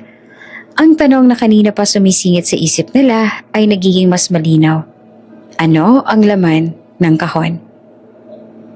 Habang abala ang mga volunteer sa paghuhukay, may ilang kapitbahay ang lumapit. Ano yan? Bakit may kahon dyan? Baka gamit lang na nalibing dati. Pero bakit metal? At bakit ang bigat? Unti-unting nagkagulo ang paligid. Dumami ang tao sa paligid ng kubo. Tiningnan ang kahon na parang isang bagay na hindi nila inaasahan. Si Aling Puring na nag-aalaga kay Sofing sa ilalim ng puno ay napatingin din. Baka alam niya ng asawa niya, sabi niya. Baka may iniwan si Manuel noon. Pero hindi niya tinuloy ang sasabihin. Naalala niyang wala nang ang pagkakataong sabihin ni Manuel ang anumang lihim bago ito namatay. Sa puntong yon, si Nanay Sofing ay unti-unti nang nagising. Nanlalata pa rin ang katawan niya. Nanginginig ang kamay niya. Ano nangyayari? Mahina niyang tanong. Lumapit si Aling Puring. Sofing, huwag ka munang tumayo. May nahanap lang mga volunteer sa ilalim ng kubo mo. Nagulat naman si Sofing. Nahanap? Anong nahanap? Tinutukan niya ang kubo ng kanyang mata. At doon niya nakita ang mga tao. Nakapalibot sa isang malaking hukay. Pinilit niyang tumayo. Lumapit at nakahawak sa braso ni Aling Puring. At nang makita niya ang malaking kahon, para siyang nabingi. Napapikit siya. Mabilis ang tibok ng kanyang puso. Manuel, balong niya sa sarili. May iniwan ka nga talaga. Ngunit hindi pa buo ang katotohanan yon. Hindi pa nila alam ang laman. Hindi pa nila alam ang bigat ng yaman. Hindi pa nila alam na ang kahong nakita nila ay hindi basta-basta lumang kahon. Ito ay lalagyan ng mga gold bar na ibinuo ng asawa niya bago mamatay. At ang hindi sinasadyang paghuhukay ng volunteers ay ang simula ng pagbabagong yayanig sa buhay ni Nanay Sofing. At magpapayanig din sa konsensya ng mga anak niyang tumalikod sa kanya. Tahimik ang paligid sa harap ng kubo ni Nanay Sofing. Ang mga tao ay nakapalibot sa hukay na ginawa ng mga volunteer. Ang kahon ay kalahating nakalabas sa lupa. May makapal na putik sa ibabaw nito. Pero kitang-kita na hindi ito ordinaryong kahon. Nakatayo si Nanay Sofing sa gilid, suportado ni Aling Puring. Nanginginig ang tuhod niya, hindi lamang sa lamig kundi sa kaba. Hindi niya alam kung bakit ang bilis ang tibok ng puso niya. Lando, ano raw yan? Mahina niyang tanong. Napatingin naman si Lando sa matanda. Hindi pa namin alam, Nanay. Bakal na kahon po nasa ilalim mismo ng kubo. Napapikit sandali si Sofing. Sa isip niya, parang may kung anong alaala na gustong sumilip. Ang huling tingin ni Manuel sa sahig. Ang huling salitang binitawan nito. Pero mabilis din niyang tinaboy sa isipan niyon. Buksan na natin, sabi ng isang lalaki sa likuran. Hindi pwede agad, sagot naman ni Lando. Ito'y pag-aari ni Nanay Sofing, kaya't siyang magpapasya. Napatingin ang lahat kay Sofing. Para bang sa isang iglap, lahat ng mata ay nakaatang sa kanya. Nanay, gusto niyo po bang buksan? Maingat na tanong ni Lando. Sandaling natigilan si Sofing. Hindi siya sanay na siya ang sentro ng atensyon. Sanay siyang nasa gilid lang. Sanay siyang hindi pinakikinggan.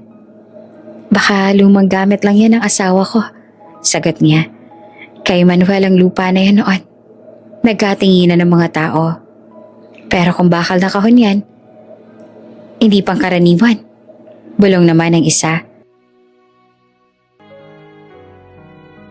Oops! May break muna. Gusto mo bang ma-shoutout dito sa channel ni Ate Jane? Mag-comment lang ng lesson you learned from the latest story uploaded. Dahil pipili kami ng isang best comment of the day para i-shoutout sa susunod na upload. Kaya huwag kalimutang mag-iwan ng lesson you learned after you watch this video. Maraming salamat! Shoutout nga pala kina Jocelyn Matito, Elena Verzon from Cagayan Valley, at Evelyn Bisquera from Claveria, Cagayan.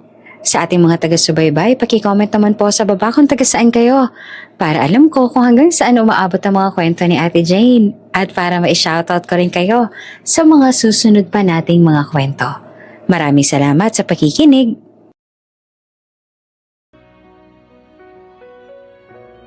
Tahimik ang lahat habang dahan-dahang lumuhod si Lando sa harap ng kahon. Tinanggal niya ang putek sa lock. Makapal ang kalawang sa gilid, pero ang mismong kandado ay tila matibay pa rin. Wala kaming susi, sabi ni Arnel. Kailangan nating pukpukin. Mungkahi pa ng isa. Saglit na tumingin si Lando kay Sofing. Nanay, okay lang po ba? Tumango naman si Sofing. Bagamat hindi niya alam kung bakit parang may biglang bigat sa dibdib niya. Kinuha ng isang bakal na pamukpok. Dahan-dahan, maingat. Isang malakas na tunog ang umalingaw-ngaw. Hindi bumukas ang unang hampas. Muling pumalo. Ngunit sa ikatlong palo, naputol ang lock. Biglang natahimik ang lahat. Dahan-dahang binuksan ni Lando ang takip ng kahon at sa mismong sandaling iyon nang sumilip ang laman. Parang sabay-sabay na napigil ang hininga ng lahat. Sa loob ng kahon ay makikinang na ginto. Sunod-sunod na mahahabang gold bar, maaayos ang pagkakaayos. Parang bagong-bago sa kabila ng ilang taon na nakabaon sa lupa. Walang perang papel, walang alahas, puro ginto. Tahimik, walang makapagsalita. Parang walang makapaniwala sa nakikita nila. Diyos ko, bulong ng isang babae. Ginto ba yan? Tanong ng isa, nanginginig ang boses. Hindi pwede. Sabi ng isa pa. Si Nanay Sofing ay napatigil sa paghinga. Napahawak siya sa dibdib niya. Hindi siya makalapit agad. Parang natatakot siyang baka guni-guni lang ang lahat. Lando, mahina niyang tawag. Ano yan? Totoo ba yan? Napatingin sa kanya ang binata. Bakas ang gulat sa mukha. Nanay, mukhang gold bar po. Napaupo si Sofing sa lupa. Hindi siya umiyak. Hindi siya sumigaw. Para siyang naubusan ng lakas sa isang iglap. Manuel, pabulong niyang sambit. Ito ba yung sinasabi mo noon? Unti-unti nagkagulo ang paligid. May mga barangay tanod na dumating. May mga kapitbahay na nagsitakbuhan palabas upang ipagsabi ang balita sa ibang parte ng baryo. May ginto sa kubo ni Nanay Sofing. Napakadaming ginto. Diyos ko, yaman ito. Sa loob ng ilang minuto, dumami ang tao. May mga nagvi-video. May mga kumukuha ng retrato. May mga nagbubulungan. Bakit hindi niya alam? Baka galing sa nakaw. Hindi, si Manuel ang asawa nun, diba? Baka may pinagtataguan talaga siya. Si Aling Puring ang unang nagsalita ng malakas. Hindi magnanakaw si Manuel. Mabuting tao iyon. Tahimik na nakatingin si Sofing sa kahon. Para siyang batang nakatingin sa isang bagay na hindi niya kayang maunawaan. Sa buong buhay niya, hindi siya nakahawak ng ginto. Hindi siya humawak ng kahit isang mamahaling bagay. At ngayon, nasa harap niya ang yaman na hindi niya kailanman hiniling. Biglang may isang matandang lalaki ang lumapit sa kanya, si Mang Idong. Tama ako. Mahina nitong sabi. May iniwan nga si Manuel dito. Napatingin sa kanya si Sofing. Ikaw, alam mo to? Tumango si Mang Idong. Hindi lahat. Pero alam kong may ibinabaon siyang mahalaga. Hindi ko lang alam na ganito pala karami. Napahawak si Sofing sa braso ng matanda. Bakit? Bakit hindi niya sinabi sa akin? Napabuntong hininga si Mang Idong. Ayaw niyang magbago ka, Sofing. Ayaw niyang umasa ka sa yaman. Gusto niyang ang yaman ay umasa sa'yo kung sakaling wala na siya. Naghalong luha at panginginig sa mata ni Sofing. Samantala, may isang barangay tanod na naglatag ng tape sa paligid ng kubo. Kailangan nating i-secure to. Malaking bagay ito, sabi nito. Hindi to pwede basta-bastang hawak-hawakan. Kanino ba talaga to? Tanong pa ng isa. Tahimik ang lahat nang tumingin sila kay Sofing. Sa kanya, sagot naman ni Lando. Sa pangalan ni Manuel at sa lupa niyang tinitirhan ni Nanay Sofing ito. Sa unang pagkakataon matapos ang napakaraming taon, narinig ni Sofing ang salitang kanya na iniuugnay sa yaman. Hindi sa hirap, hindi sa pagiging pabigat, hindi sa pagiging iniwan, kundi sa pinakamalaking yaman na nakita ng baryo sa buong kasaysayan nito. Pero habang ang buong baryo ay nagugulantang, habang ang lahat ay nagdidiskusyon, habang ang balita ay unti-unting kumakalat, may 3 anak na wala pa rin kaalam-alam. Hindi pa nila alam na ang inang kanilang tinaboy ay hindi pala mahirap at ang kubong kanilang kinahiya ay nagtatago pala ng yaman na kayang baguhin ang lahat. At sa oras na malaman nila, hindi na nila mababawi ang ginawa nila. Hindi pa man lubusang bumabalik sa normal ang baryo matapos ang bagyo, isa namang kakaibang balita ang yumanig sa buong lugar. At hindi lang sa San Isidro, kundi sa buong lalawigan. Isang video ang kumalat sa social media. Makikita doon ang hukay sa ilalim ng kubo, ang bukas na bakal na kahon at ang makikinang na mga gold bar na tila hindi totoo sa dami. May caption ng video, matandang iniwan sa kubo. May gold bar pala sa ilalim ng kama. Sa loob lamang ng ilang oras, libo-libong views ang inabot ng video. May nag-share sa Facebook, may nag-upload sa TikTok, at may nag-react ng wow. May nag-comment pa ng grabe parang pelikula. Kawawa naman yung nanay, iniwan tapos biglang mayaman pala. Nasaan kaya mga anak niya ngayon? Sa baryo, nagulat naman si Nanay Sofing nang makita ang dami ng tao sa paligid ng kubo niya. May mga hindi niya kilala, may mga nakamotor, may mga may dalang kamera. Nanay, galing po kami sa isang local news page. Sabi ng isang babae na may hawak na mikropono. Pwede po ba namin kayo makausap? Napaaray si Sofing sa dami ng nangyayari. Hindi siya sanay sa ganitong eksena. Hindi siya sanay sa kamera, sa tanong, sa atensyon. Para po sana malaman ng lahat ang inyong kwento. Dagdag pa ng babae. Pumaling si Sofing kay Lando. Anong ibig nilang sabihin? Nasa social media na po ang video, nanay. Maingat na paliwanag ni Lando. Alam na ng maraming tungkol sa nahanap na ginto. Napayo ko si Sofing. Hindi niya alam kung matutuwa ba siya o matatakot. Hindi pa nga niya lubusang nauunawaan ang nangyayari. Pero parang hindi na siya nag-iisa sa pagharap sa bagay na iyon. Dumating din ang mga barangay officials at ilang pulis para i-secure ang lugar. Nilagyan ng harang ang paligid ng kubo. May nagbantay sa kahon. Pero kahit anong gawin nila, ang balita ay tuluyan ng kumalat. Sa isang mamahaling restaurant sa lungsod, nakaupo si Elena kasama ang kanyang biyanan at ilang kaibigan. Masaya ang usapan, nagkakwentuhan tungkol sa negosyo at mga plano sa bakasyon. Biglang napatigil ang isa sa mga bisita habang tumitingin sa cellphone. Uy, nakita niyo na ba to? Sabi nito sabay pakita ng screen. Napatingin si Elena. Pagkakita niya sa headline, biglang nanlamig ang kanyang katawan. Matandang iniwan sa kubo. May gold bar pala sa ilalim. At sa mismong video, makikita ang kubo. Makikita ang kahon. Makikita ang kanyang ina, si Nanay Sofing. Nakaupo sa gilid, nanginginig hawak ang lumang kumot.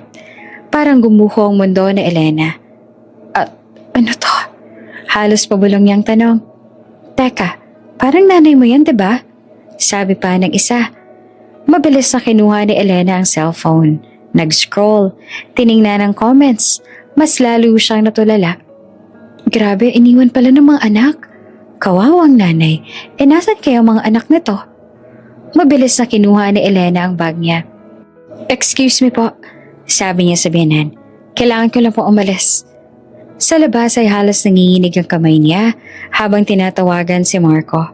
Samantala, si Marco naman ay nasa isang business meeting. May pinapakitang presentation ang kausap niya. Biglang nag-vibrate ang cellphone niya. Pagtingin niya sa notification, parehong headline ang bumungad. Nanlaki ang mata niya. Ano to? Bulong niya sa sarili.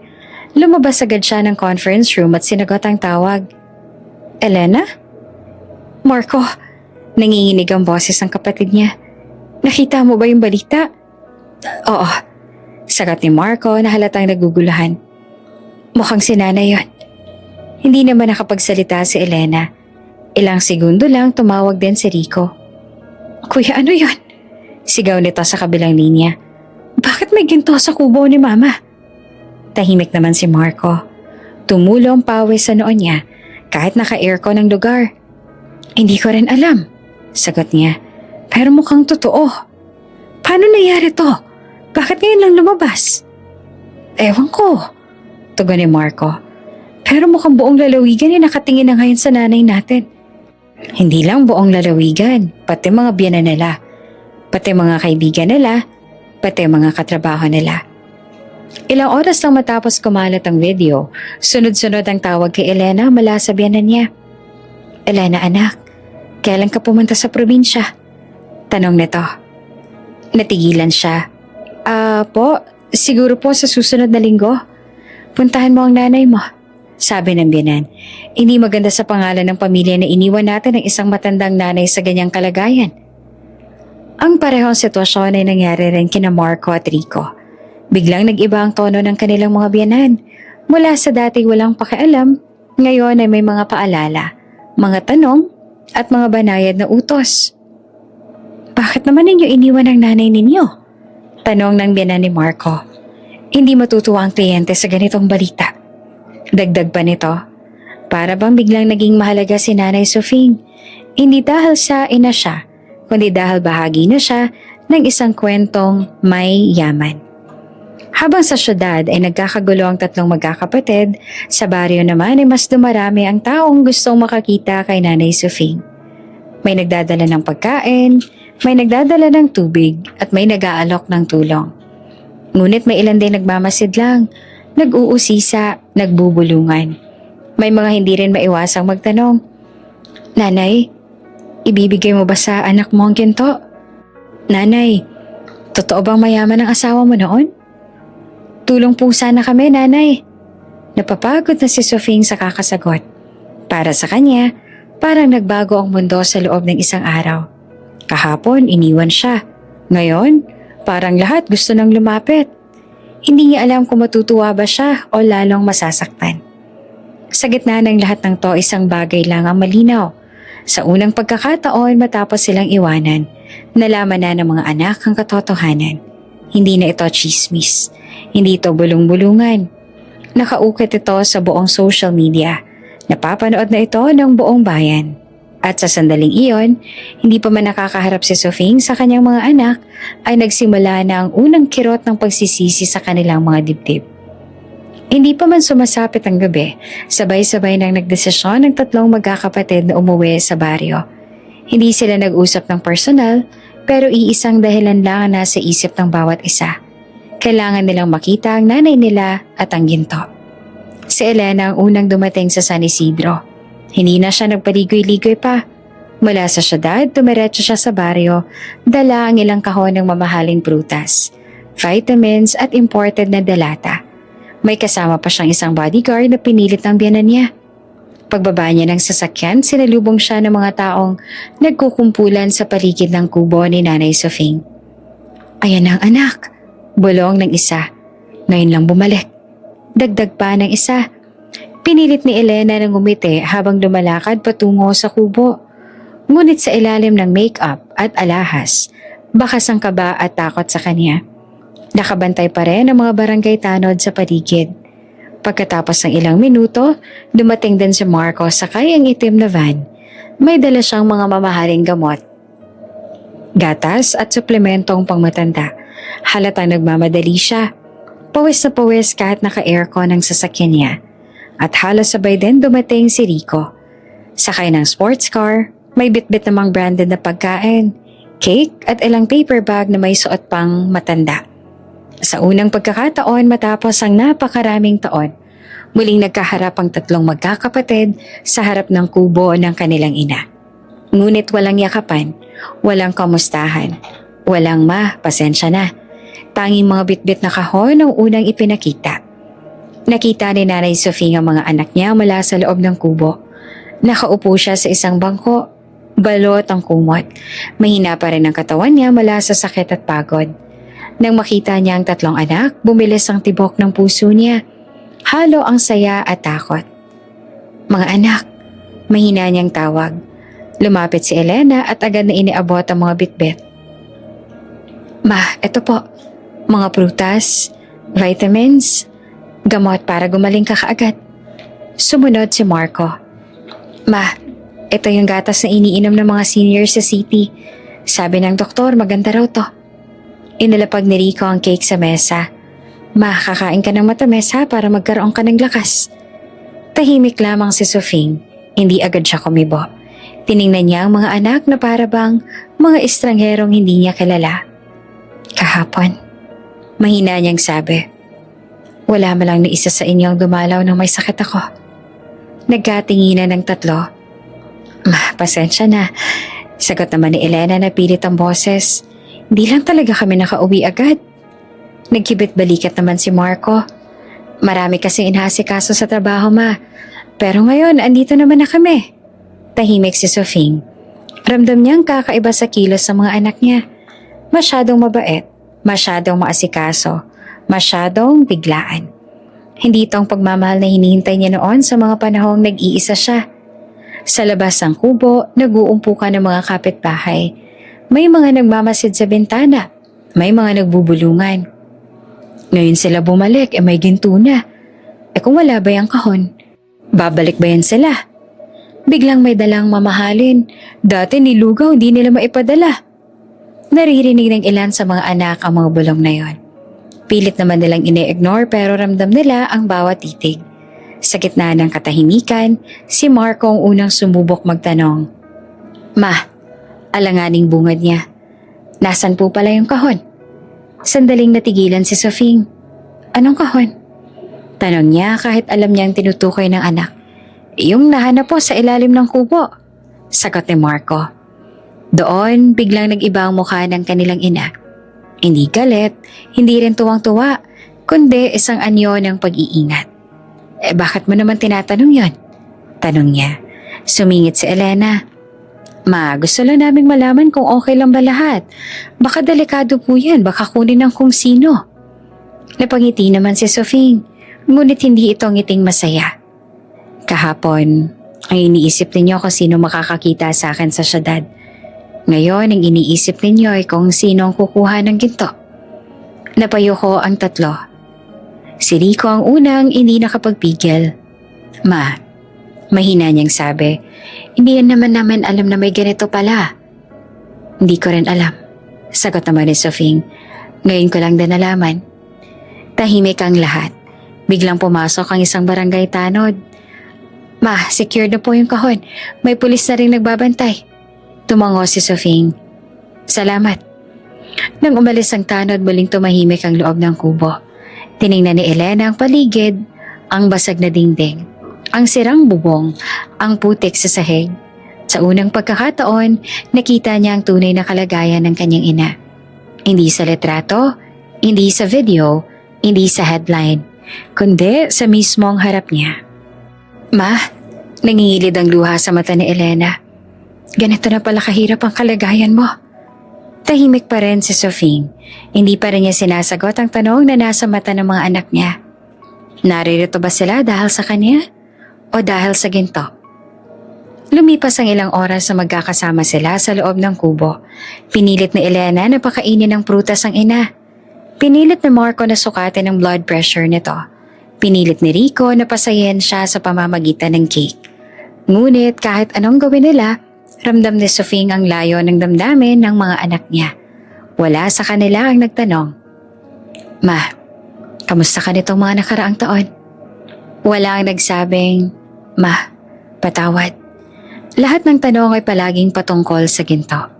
Pagsapit ng gabi, nagdesisyon ng tatlo na manatili muna sa baryo. Nagpa-reserve sila ng mga kwarto sa pinakamalapit na private resort. Hindi nila kayang matulog sa kubo. Habang naglalakad sila palabas, napatingin si Sofing sa kanilang likuran. Sa unang pagkakataon, matapos siyang iwan doon, bumalik ang kaniyang mga anak.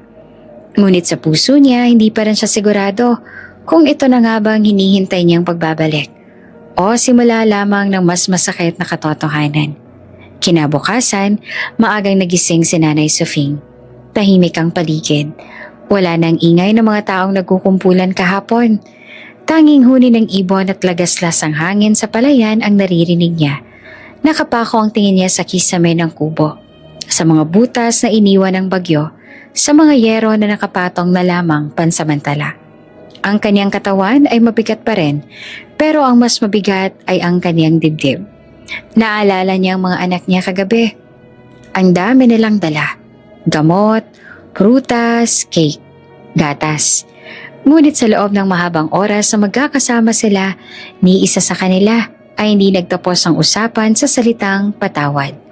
Walang nagtanong kung gaano siya naghirap.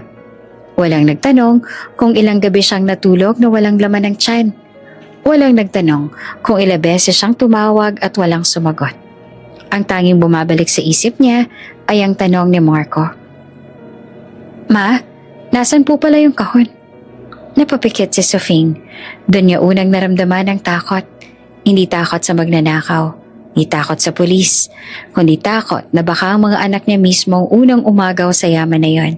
Na hindi man lang niya naramdaman ang tunay na pagmamahal. Dahan-dahan siyang bumangon at umupo sa gilid ng kama. Kinuha niya ang pirasong kumot at ibinalot sa balikat. Tahimik ang kubo. Pero sa loob ng puso niya, unti-unting nabubuo ang isang desisyon. Maya-maya dumating muli ang mga barangay tanod. Sinisilip nila ang lugar kung saan nakahukay ang kahon. May naka-duty na pulis. "Nanay, secured na rin po ang kahon," sabi pa ng tanod. "Wala pong pwedeng lumapit ng walang pahintulot ninyo." Tumango si Sofing. "Salamat." Ngunit sa likod ng mga ngiting iyon, ramdam niyang hindi lang tanod at pulis ang nagbabantay sa kahon. Kahit ang mga mata ng sariling mga anak niya, kahit wala sila sa baryo ngayon, ay tila nakatutok pa rin sa kahong iyon. Bandang hapon dumating muli ang tatlong magkakapatid. Mas maayos na ang ayos nila, parang masanda. May dala na naman silang bagong pagkain at ilang gamit. "Ma," bungad ni Elena, "dinalan ka namin ng bagong kutsyon tsaka kumot para hindi ka giniginaw." Inilapag ni Marco ang isang maliit na bag. "Ma, may papeles din pala tungkol sa lupa at sa kahon. Kailangan daw maayos lahat o legally." Tahimik lang si Sofing. "Legal?" tanong niya. "Oo, ma." Sagot naman ni Marco. "Para maayos ang pagmamayari. Para sa'yo rin naman to." "Para sa akin?" Ulit ni Sofing. Tumango si Rico. "Oo, ma, para walang ibang umangkin. At para maasikaso na rin natin ang pagpapalabas ng laman yan." Doon tuluyang lumamig ang katawan ni Sofing. Hindi naman diretsahan ng salita. Malinaw sa kanya ang ibig sabihin ng anak niya. Gusto na nilang galawin ang yaman. Sa unang pagkakataon matapos sumabog ang balita, natakot si Sofing hindi sa mga tao sa labas, kundi sa mga anak na nasa harapan niya. "Mga anak," marahan niyang sabi. "Kahapon lang ninyo ako nakita ulit matapos niyo akong iwan." Nagkatinginan ng tatlo. "Ma," alanganing sagot na Elena, "hindi ko kayo hinanap para sa yaman." Dugtong naman ni Sofing. "Inahanap ko kayo dahil ina ninyo ako." Tahimik ang loob ng kubo. Huwag sana ninyong isipin na dahil may natagpo ang ginto, lahat ng sugat ay biglang maghihilom. Patuloy niya. Napayuko naman si Marco. "Ma, hindi naman ganon." Pilit niyang depensa. "Concern lang kami." Ngumiti naman si Sofing. Ngunit ngumiti siya ng may lungkot. "Concern kayo." Ngayon, mahina niyang sagot. Nang gabing iyon matapos umalis muli ang tatlong magkakapatid papunta sa tinutuluyan nilang resort, hindi na nakatulog si Sofing. Pinag-isipan niya na ang lahat. Ang pagiging iniwan niya. Ang biglang pagbalik nila. Ang mga tanong na laging umiikot sa kahon. Ang mga mata nilang hindi maiwasang mapatingin sa lugar kung saan ito nakabaon. Doon niya napagtanto ang isang masakit na katotohanan. Hindi siyang hinahanap ng mga anak niya. Ang yaman ang hinahanap nila. At iyon ang mas masakit kaysa sa unang pag-iwan. Bandang madaling araw, tahimik siyang bumangon. Kinuha niyang maliit na bag na halos hindi niya na ginagamit. Inilagay niya roon ang ilang damit, isang lumang petaka at ang larawan ni Manuel. Lumapit siya sa altar. "Manuel," bulong niya, "hindi ko akalaing darating ang araw na mas matatakot ako sa sarili kong mga anak." Tahimik siyang lumabas ng kubo. Hindi niya alam kung saan siya eksaktong pupunta. Ang alam lang niya, kailangan niyang lumayo.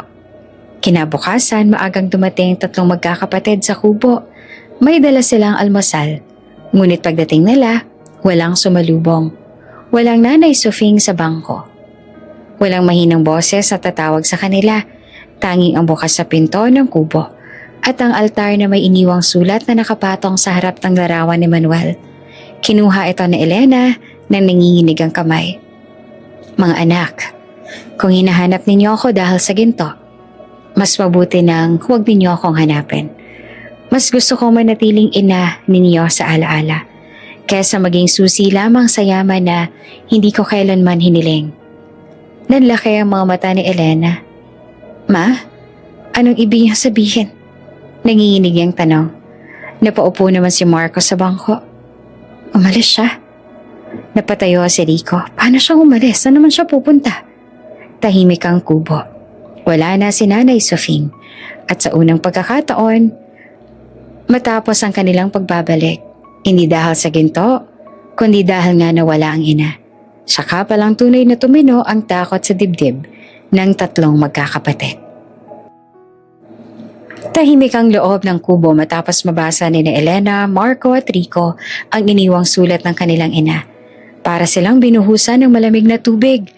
Ang lugar na dati nilang kinatatayuan ng may daladalang mamahaling gamit, ngayon ay biglang tila naging napakaliit at masikip. "Umalis talaga si Mama."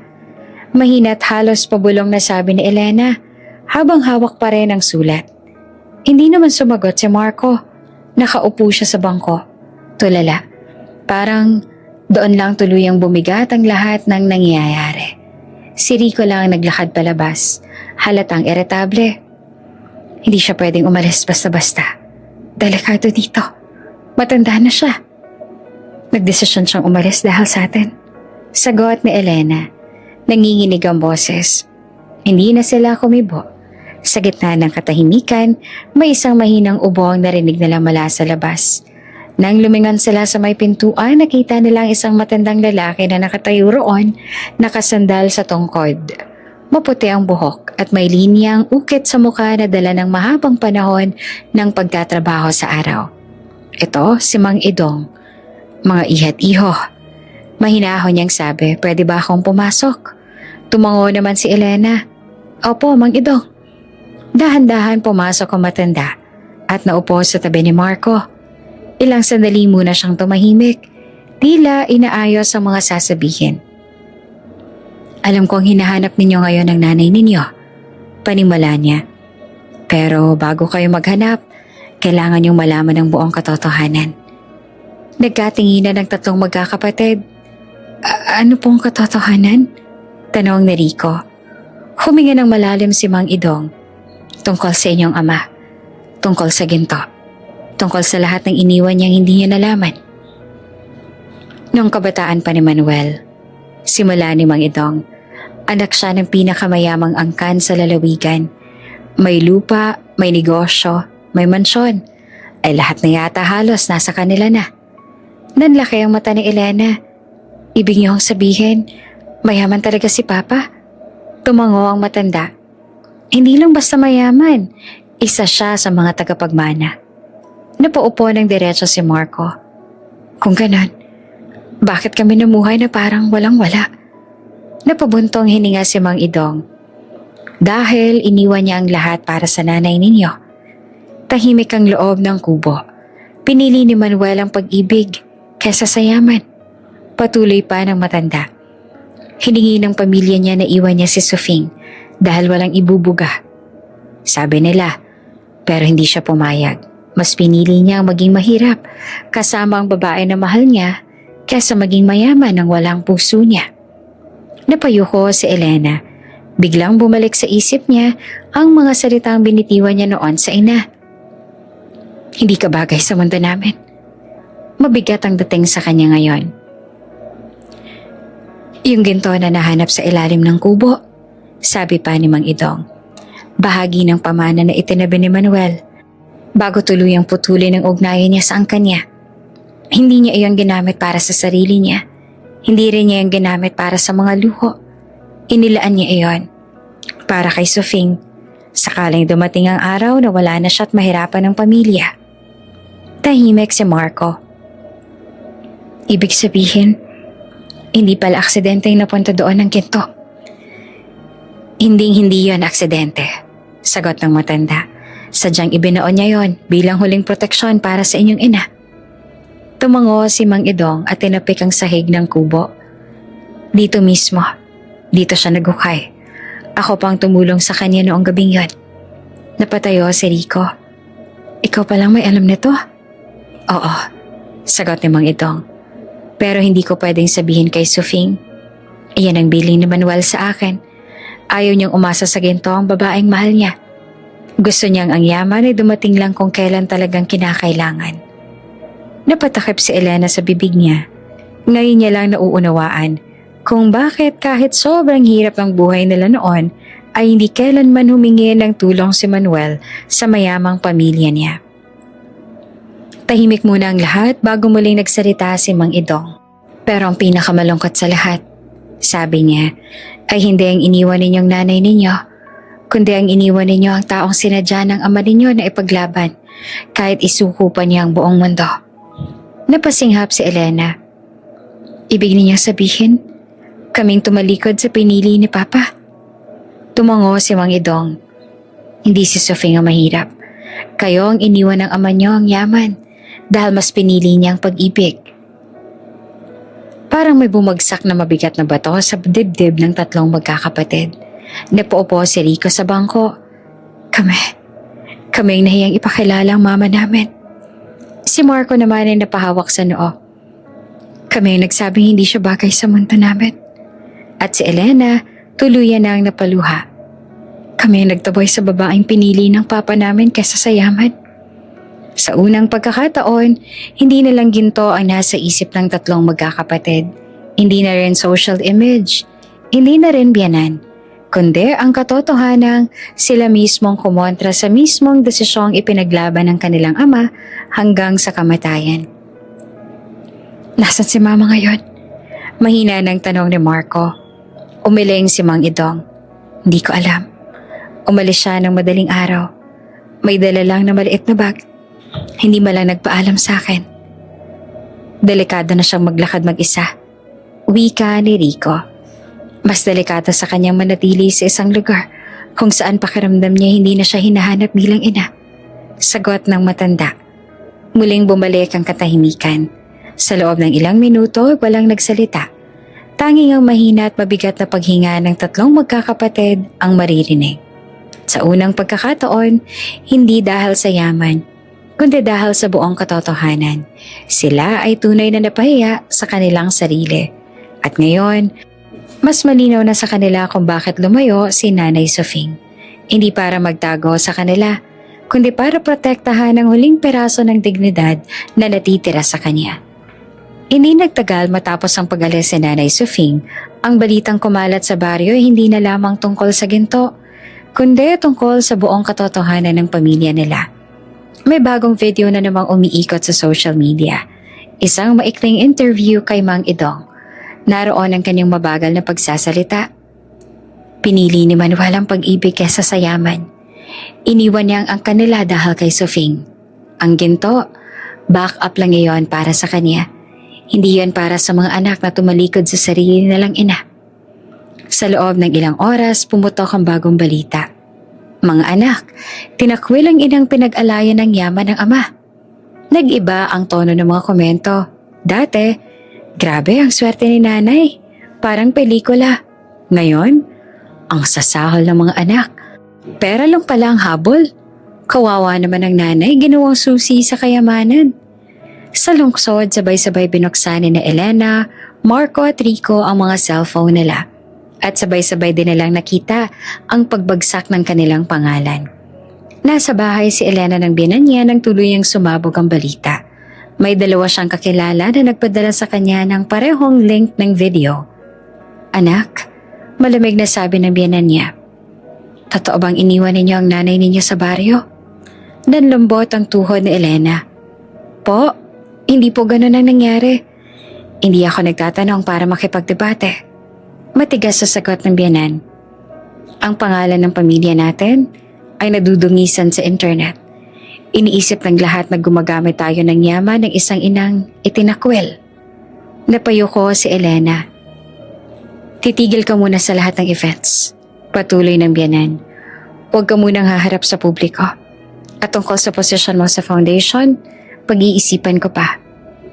Parang binuhusan ng malamig na tubig si Elena. Noon siya ang pride ng pamilya. Ngayon, isa na siyang kahihiyang dapat itago. Samantala si Marco naman nasa opisina nang tawagan siya ng kanyang biyenan. Marco, diretso nitong sabi. Kailangan nating mag-usap. Pagpasok niya sa loob ng opisina ng biyenan, ramdam agad niya ang bigat ng hangin. Kumalat na ang buong kwento. Wika nito. Ang mga investors ay nagtatanong kung tama ba ang pagtrato ng pamilya natin sa mga magulang ninyo. Natulala si Marco. Hindi ko ginustong mangyari to. Hindi na mahalaga kung ginusto mo ba o hindi. Sagot ng biyenan. Ang mahalaga ngayon ay may duda ng mga kliyente sa inyong pagkatao. Paglabas si Marco sa opisina, may bumati sa kanya. Isang katrabaho. Pero ngayon, halata ng ilag sa tingin. Hindi na siya ang dating respetadong Marco. Isa na siyang anak na tumalikod sa sariling ina. Si Rico naman ang pinakamatapang sa kanilang tatlo. Pero siya rin ang unang tuluyang iniwan.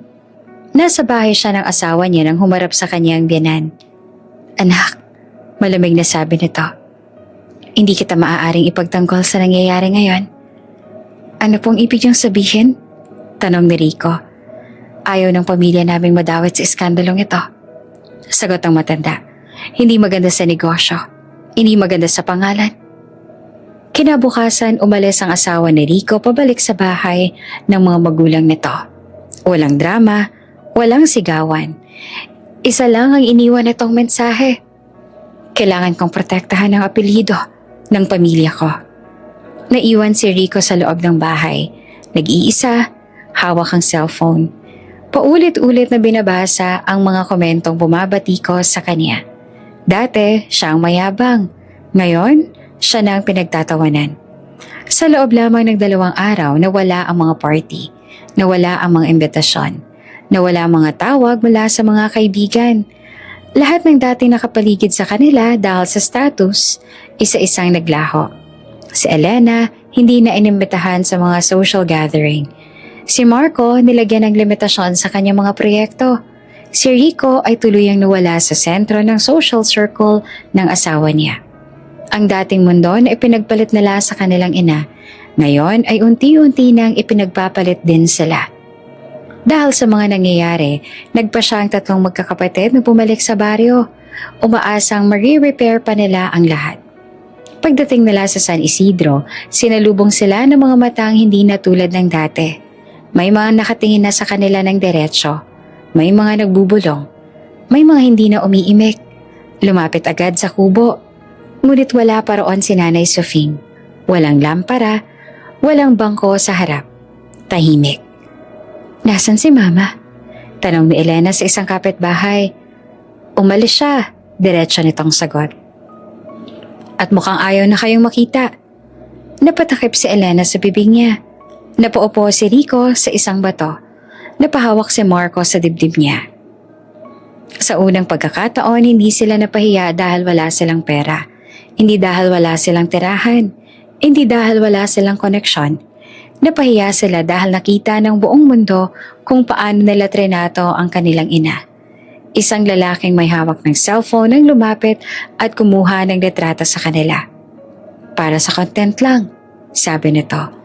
Doon tuloy ay napagtanto nila Elena, Marco at Rico na kahit ang kahihiyan nila ngayon ay hindi man lang umabot sa sakit na dinanas si Nanay Sufing noong iniwan nila siya sa kubo.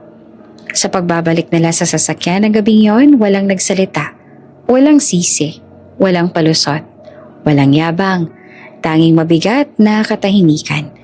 At ang kaalamang pinagpalit nila sa sariling ina noon ay siya ring mundo na ngayon tuluyan ng bumitaw sa kanila. 3 araw matapos mabigo ang mga anak na mahanap si Nanay Sufing, ipinatawag sila ng barangay. May iniwan po ang inyong ama, sabi ng barangay secretary. Natagpuan po ito sa isang kahon kasama ng ilang dokumento sa kubo. Isang lumang kahong kahoy ang inabot sa kanila. May kalumaan na ang itsura, pero halatang inalagaan. Sa ibabaw nito ay may pangalan. Para sa mga anak ko, kung sakaling darating ang araw na makalimot kayo. Nang mabasa iyon ni Elena, parang may kumurot sa dibdib niya. Binuksan ni Marco ang kahon. Sa loob ay isang makapal na diary ng kanilang ama, si Manuel. Dahan-dahang binuklat ni Elena ang unang pahina. Araw-araw naglalabas si Sufing sa ilog. Kahit sagatan ng kamay, hindi siya nagrereklamo. Sinabi ko sa kanya, pwede kaming humingi ng tulong sa pamilya ko, pero ayaw niya. Mas gusto niyang paghirapan namin ng buhay kaysa ipagpalit ang dignidad. Namuhay ang bawat isa sa kanila sa katahimikan habang binabasa ang sumunod na mga pahina. Naglako siya ng kakanin sa ilalim ng araw kahit may lagnat. May mga taong tumatawag sa kanya ng pobre, walang asenso, mukhang katulong. Umiiyak siya sa gabi, pero sa umaga, nakangiti na uli sa mga bata. Napatakip si Rico sa bibig. Nagtatrabaho siya sa 3 bahay para lang may pambaon ng mga bata. Minsan, umuwi siya ng walang tsinelas. Naiwan daw sa bahay ng amo. Hindi niya na binalikan. Nahihiya siya. Tumulo ang luha ni Elena sa pahina. Sinabihan siya ng ibang magulang sa eskwela na huwag lang mangarap para sa mga anak mo. Hanggang dito na lang kayo. Pero si Sufing hindi sumuko. Pinilit niyang itaguyod ang mga bata kahit siyang minamaliit. Si Marco ay tuluyan nang napaupo. May isang guro na nagsabi sa kanya na huwag nang umasa na makagraduate pa si Elena. Umuwi siyang umiiyak. Pero kinaumagahan, mas maaga siyang gumising para maglaba, magtinda at magtahi ulit. Tahimik ang paligid. Narinig ang mahihinang hikbi ng 3 magkakapatid. Minsan wala na kaming makain. Ginawa ni Sufing, hindi siya kumain. Sinabi niyang busog siya kahit kumakalamang sikmura niya. Kinabukasan, nalaman ko. Nahimatay pala siya habang naglalaba. Napahawak si Rico sa ulo niya. Lahat ng pangarap ko para sa mga bata, si Sufing ang nagbuhat. Ako ang ama. Pero siya naging haligi ng tahanan. At sa pinakahuling part ng diary, kung darating ang araw na ikakahiya ako ng mga anak ko dahil sa kahirapan, sana wag na lang ikahiya ang kanilang ina dahil ang yaman nila ngayon, galing sa pawis at luha ng isang babaeng walang ibang ipinagmamalaki, kundi ang pagiging ina. Hindi na napigilan ni Elena ang iyak. Si Marco ay tuluyan ng yumuko. Si Rico ay napaluhod sa sahig. May isang papel sa ilalim ng diary. Sulat kamay ni Nanay Sufing. Mga anak, hindi ko kayo pinalaki para maging mayaman. Pinalaki ko kayo para maging mabuting tao. Kung ang hanap niyo sa akin ay ginto, mas mabuti pang huwag niyo na akong hanapin. Dahil ang tanging kayamanan lang na meron ako ay kayo. Tahimik, walang makapagsalita. Si Marco ang unang tumayo. Hindi ginto ang sinayang natin. Nanginginig niyang sabi, Nanay, ang sinayang natin. Lumapit naman si Rico sa pader at doon bumagsak ang kamao niya. Grabe palang ginawa niya para sa atin. Tapos tinapon lang natin siya. Si Elena ay halos hindi naman makahinga sa iyak. Tinahingi tayo ng damit, pero tinapon namin. Pinagluto niya tayo ng kakanin, pero ikinahiya namin. Sa likod ng diary ay isang maliit na radyo recorder. Binuksan ito ng barangay secretary. Tumunog ang mahinang boses ni Nanay Sofing. Kung mahal niyo pa ako, huwag na kayong bumalik dahil sa ginto. Mas gugustuhin ko na lang mamatay na iniwan kesa mabuhay na ginawang puhunan. Doon na tuluyang gumuho ang tatlong magkakapatid. Hindi na sila makasigaw. Hindi na sila makaiyak ng malakas. Naghihingalo sa konsensya ang bawat isa. Sa unang pagkakataon, hindi na nila inisip ang yaman. Hindi na nila iniisip ang kahon. Hindi na ang takot sa kahihiyan ng lipunan. Isa na lang ang malinaw sa kanila. Huli na ang pagbalik nila bilang anak. Tahimik ang baryo ng San Isidro sa mga sumunod na araw matapos kumalat ang diary ng ama ni na Elena, Marco at Rico. Tahimik hindi dahil sa katahimikan ng kapayapaan, kundi dahil sa bigat ng mga salitang bumalot sa buong lugar. Hindi pa rin bumabalik si Nanay Sofing. Walang nakakaalam kung saan siya nagpunta. Ngunit ang umaga, dumating ang isang grupo ng mga tao sa barangay hall. Mga doktor, mga inhenyero, at ilang empleyado ng isang foundation na hindi kilala ng karamihan. At doon, unang nalaman ng baryo ang totoo. May pinapagawa si Nanay Sofing. Nagtitipon-tipon ng mga tao sa barangay hall matapos ipatawag ng kapitan ng lahat. May pondo po na inilaan si Nanay Sofing, anunsyo ng kapitan, para po ito sa pagpapatayo ng isang libreng klinika dito sa San Isidro. Nagulat at napaha ang halos lahat. Libre po ang check-up, libreng gamot para sa matatanda at bata. Dugtong pa ng doktor na kasama sa grupo. Si Nanay Sofing po mismo ang nagbigay ng pondo. Nabigla ang mga tao. Nasan po si Nanay? Tanong ni Aling Puring. Isang lalaki mula sa foundation ang sumagot. Ayaw po niyang magpakita. Ang bilin niya, kung may makakatanggap ng tulong, huwag na ninyong tanong kung saan siya nanggaling. Gamitin niyo na lamang po para gumaling may sakit. Doon unang napaiyak ang ilang matanda. Sa loob ng ilang linggo, itinayo ang maliit pero kompletong klinika.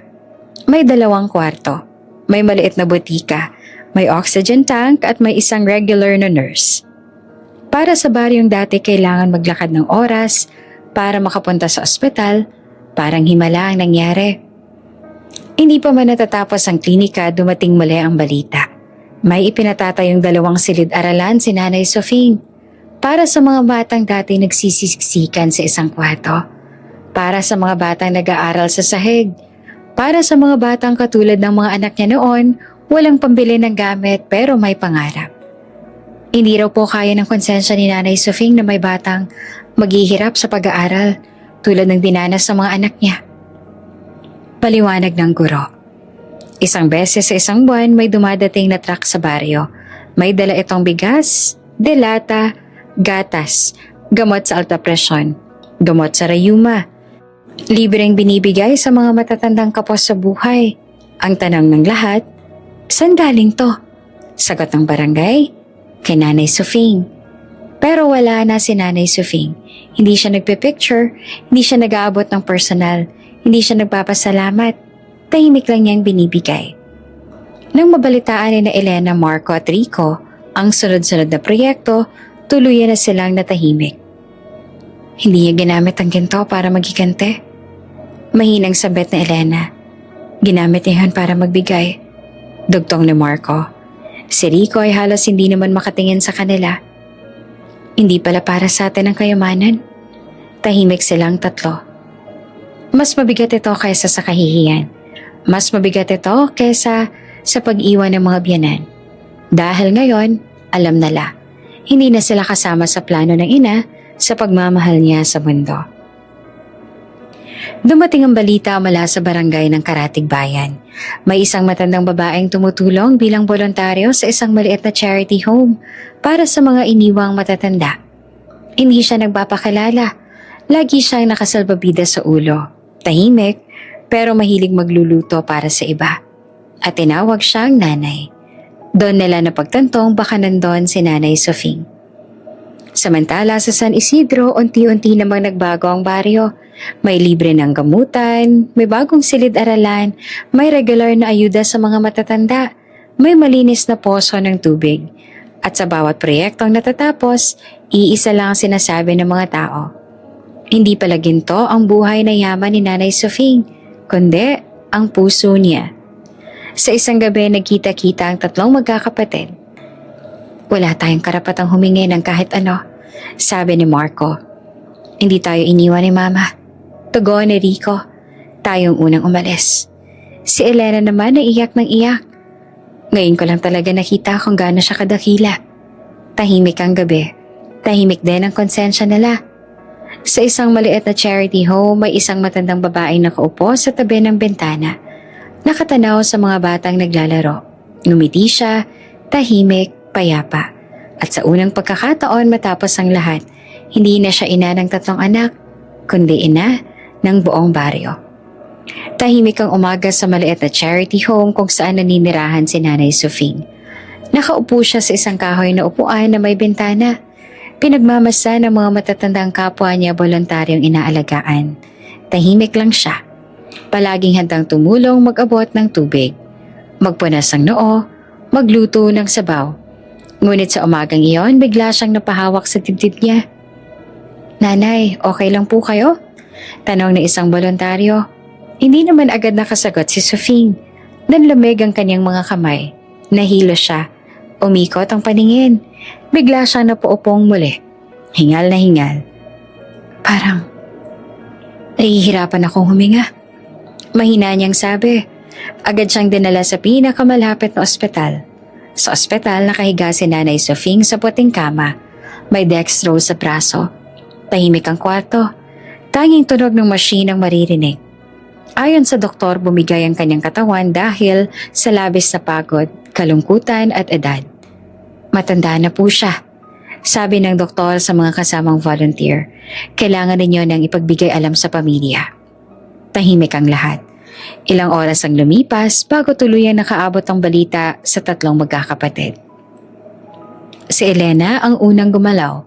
Hindi niya tinanong kung sino ang may kasalanan. Hindi na siya nagtataka kung bakit ngayon sila tinawag. Nang marinig niya ang salitang ospital, agad siyang napahinto sa gitna ng opisina. Nasaan po si Mama? Nanginginig ang tanong sa telepono. Nasa district hospital po. Sagot naman ng volunteer. Hindi na siya nagbigay ng paliwanag kahit kanino. Kinuha niya ang bag at tuluyan ng umalis. Sumunod naman si Marco. Iniwan niya ang meeting. Wala nang proyekto. Wala nang reputasyon. Isang bagay na lang mahalaga sa kanya ngayon. At si Rico naman, matagal siyang napatigil sa pagmamaneho. Napahinto siya sa gilid ng kalsada nang matanggap ang balita. Hindi siya nakapagsalita agad. Para siyang sinakal ng sariling konsensya. Hindi pwede. Hindi ngayon. Mahina niyang bulong. Ngunit walang hinihintay ang pagkawala. Hindi sabay-sabay dumating ang 3 sa ospital, pero nagkita rin sila sa harap ng parehong pinto. Walang nag-usap, walang nagbangayan, hindi nila kailangan ng paliwanag. Pagbukas ng pinto, bumulaga sa kanila ang larawan ng isang inang halos hindi na nila makilala sa hina. Payat, maputla, tahimik. Tahimik na parang handa na siyang magpahinga. Ma, halos pabulong na sabi ni Elena.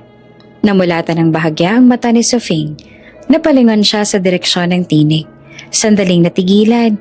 Para bang nagtataka kung guni-guni lang ba ang nakikita niya. Elena? Mahina niyang tanong. Marco? Rico? Lumapit silang 3 sa kama. Walang bitbit na kahon. Walang perang hawak. Walang pangako. Tanging luha. Ma, patawad. Sabay-sabay halos na nasabi ni na Marco at Rico. Hindi na kinaya ni Elena. Umiyak siya ng malakas. Hawak ang kamay ng ina. Ma, kaming nagkamali. Kaming nahihiya. Kaming tumalikod. Singhot niya. Mahinang umiti si Sofing. Hindi siya nagalit. Hindi siya sumigaw. Hindi siya nanumbat. Matagal na ang lahat ng yan. Mahinang sabi niya. Ako, Matagal ko na rin kayong pinatawad. Tumulo ang luha ni Marco. Ma, sana maibalik namin ang panahon. Umiling si Sofing. Hindi na kailangang ibalik ang nakaraan. Sagot niya. Ang mahalaga kung anong nasa puso ninyo ngayon. Huminga si Sofing ng mabigat. Ramdam ng tatlo na tila bawat paghinga nito ay paalam na. Mga anak, mahina niyang tawag. May sasabihin ako. Tahimik silang lumapit. Pinisil ni Sofing ang kamay ni Elena. Hindi ginto ang kulang sa akin. Napahinto siya sandali upang huminga. Pagmamahal, dugtong niya. Tuluyang bumagsak ang iyak ni Rico. Mahal ka namin. Ngumiti si Sofing ng bahagya. Masaya na ako na naririnig ko yan bago ako tuluyang magpahinga. Napapikit siya sandali. Nagkatinginan ng tatlo. Ma, tawag pa ni Marco. Walang tugon. Tiningnan sila ng nurse. Dahan-dahang umiling. Tahimik ang kwarto. Hindi sumigaw ang mga anak. Hindi sila nagwala. Para bang sabay-sabay nilang naramdaman ang bigat ng pagkawala. At sa unang pagkakataon, hindi dahil sa kayamanan, kundi dahil sa pagmamahal. Sabay-sabay silang bumagsak sa tuhod sa tabi ng kama. Nalagyan ng puting kumot ang katawan ni Nanay Sofing. Hindi sila nagtanong kung magkano ang hospital bill. Hindi sila nagtanong kung sino ang magbabayad. Dahil ngayon, hindi na mahalaga ang pera. Ang lamay ni Nanay Sofing ay simple. Walang mamahaling bulaklak. Walang engranding tarpaulin. Walang banda. Isang kabaong na kahoy. Puting kandila at katahimikan. Ngunit ang maliit na chapel sa San Isidro ay puno ng tao. Ang matatandang tinulungan niya. Ang mga batang gumaling sa libreng klinika. Mga magulang na nakapag-aral ang anak dahil sa silid-aralang pinatayo niya. Isang buong baryo ang nandoon. Hindi dahil sa ginto, kundi dahil sa utang na loob. Sa likod ng chapel, nakatayo ang tatlong magkakapatid, sina Elena, Marco, at Rico. Natahimik, walang luho sa suot, walang yabang. Wala na rin ang dati mga kaibigang laging kasama sa party. Tanging sila na lang at ang kabaong ng inang minsan nilang ikinahiya. Isa-isang lumapit ang mga tao sa kabaong. Salamat po, Nanay Sofing. Kung hindi po dahil sa inyo, patay na po sana ang asawa ko. Dahil sa inyo nakapag-aral ang anak ko. Tumatalo ng bawat salitang yon sa dibdib ng tatlong magkakapatid. Dahil sa bawat pasasalamat, mas lalo na lang nakikita kung gaanong kaliit ang naibigay nila bilang anak. Lumapit si Aling Puring sa kabaong at umiiyak na nagsalita. Kung hindi pa kayo bumalik dahil sa ginto, baka buhay pa sana siya at may kasamang tunay na pamilya. Parang tinamaan naman ng martilyo ang dibdib ni Elena, Marco at Rico. Wala silang naisagot. Matapos ang libing, pinatawag ang tatlong magkakapatid at ilang opisyal ng barangay sa munting opisina ng kapitan. Naroon ang abogado ng foundation. May hawak siyang dokumento. May iniwang legal na habilin si Nanay Sofing. Anunsyo niya. Nagtinginan ng tatlong magkakapatid. Ang lahat ng natitirang ginto, patuloy ng abogado, ay inilalaan na para sa pagpapatuloy ng klinika, paaralan, at buwan ng tulong sa mga matatanda. Napanganga si Rico. Wala bang para sa amin? Mahina niyang tanong. Tahimik ang silid. Tumingin ang abogado sa kanila, diretso. May iniwan siyang tigi-isang sobre para sa bawat anak. Ibinigay ang tatlong sobre. Halos nanginginig ang kamay ni Elena habang binubuksan ang sa kanya. Sa loob ay isang maliit na papel. Isang pangungusap lang. Ito na ang huling binibigay ko sa iyo bilang ina. Ang kalayaang mamuhay na hindi na ako naghihintay. Si Marco naman, masaya ako kung matuto kang maging ama sa paraang hindi ka iniwan ng iyong ina. At si Rico, ang yaman na uubos. Ang konsensya, hindi. Walang pera, walang titulo ng lupa, walang ginto, walang negosyo, puro salita, puro bigat, puro katotohanan. Sa mga sumunod na buwan, itinuloy ang mga proyekto ni Nanay Sofing. Mas lumaki ang klinika, nadagdagan ang silid-aralan, naging regular ang medical mission. Sa bawat proyekto, may nakapaskil na maliit na karatala. Handog ni Nanay Sofing. Hindi kailanman sinama ang pangalan ng 3 anak. Sa bawat anibersaryo ng kanyang pagkamatay, may libreng kainan sa baryo. Hindi man lang sila kilala ng mga batang kumakain. Hindi sila tinatawag na anak ng nagbigay. Isa na lang silang mga bisitang tahimik sa gilid. Si Elena ay umalis sa foundation ng biyanan. Hindi na siya muling nagkaroon ng kapangyarihan gaya ng dati. Nagtayo siya ng maliit na negosyo. Walang koneksyon, walang proteksyon. Sa bawat pagod niyang gabi, paulit-ulit niyang naaalala ang diary ng ama. Si Marco ay nagbitiw sa mataas na posisyon sa kumpanya. Pumunta siya sa probinsya at nagturo sa isang maliit na eskwelahan. Bawat batang mahirap na tinuturuan niya ay paalala ng ina. Si Rico naman ay tuluyang iniwan ng asawa. Namuhay siyang mag-isa. Lumipat ng lungsod. Hindi na muli nagpakita sa mga dating kaibigan. Lahat sila ay buhay. Ngunit wala ni isa sa kanila ang tunay na masaya. Isang hapon, bumalik ang 3 magkakapatid sa dating kubo. Wala na ito. Pinalitan na ito ng maliit na gusali, bahagi ng community office ng klinika. Sa isang gilid may maliit na lapida. Dito minsang naninirahan ng isang ina na piniling magbigay kahit iniwan. Walang apelido, walang petsa ng kapanganakan. Walang larawan. Isang pangungusap lang. Tahimik silang 3. Walang umiyak, walang nagsalita. Hindi na kailangan. Sa kanilang pagbabalik sa kani-kanilang buhay, iisa lang ang kanilang dala. Hindi ginto, hindi proyekto, hindi pundasyon, kundi isang sumpa. Ang sumpa ng isang pagkakataong hindi na kailanman mababawi. Iniwan nila ang ina noong siya ay buhay, at kahit ang ginto ay naiwan sa kanila, hindi nila natikman ang yaman ng isang buhay na may pagmamahal. Sa San Isidro patuloy ang pag-ikot ng buhay. May mga batang nag-aaral, may matandang ginagamot, may pamilyang kumakain dahil sa klinika at tulong. At sa tuwing may tinatanong kung sinong may-ari ng lahat ng ito, iisa lang ang sagot ng baryo. Isang inang hindi yumaman sa pera, pero yumaman sa puso.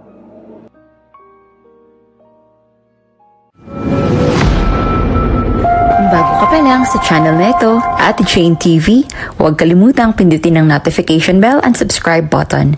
Sana po hindi naman malaking abala sa inyo ang pagpindot ng subscribe button dahil ang kapalit po nito ay ang pagsuporta para makapag-produce ng mga libreng stories sa mga channels ni Ate Jane. Maraming salamat!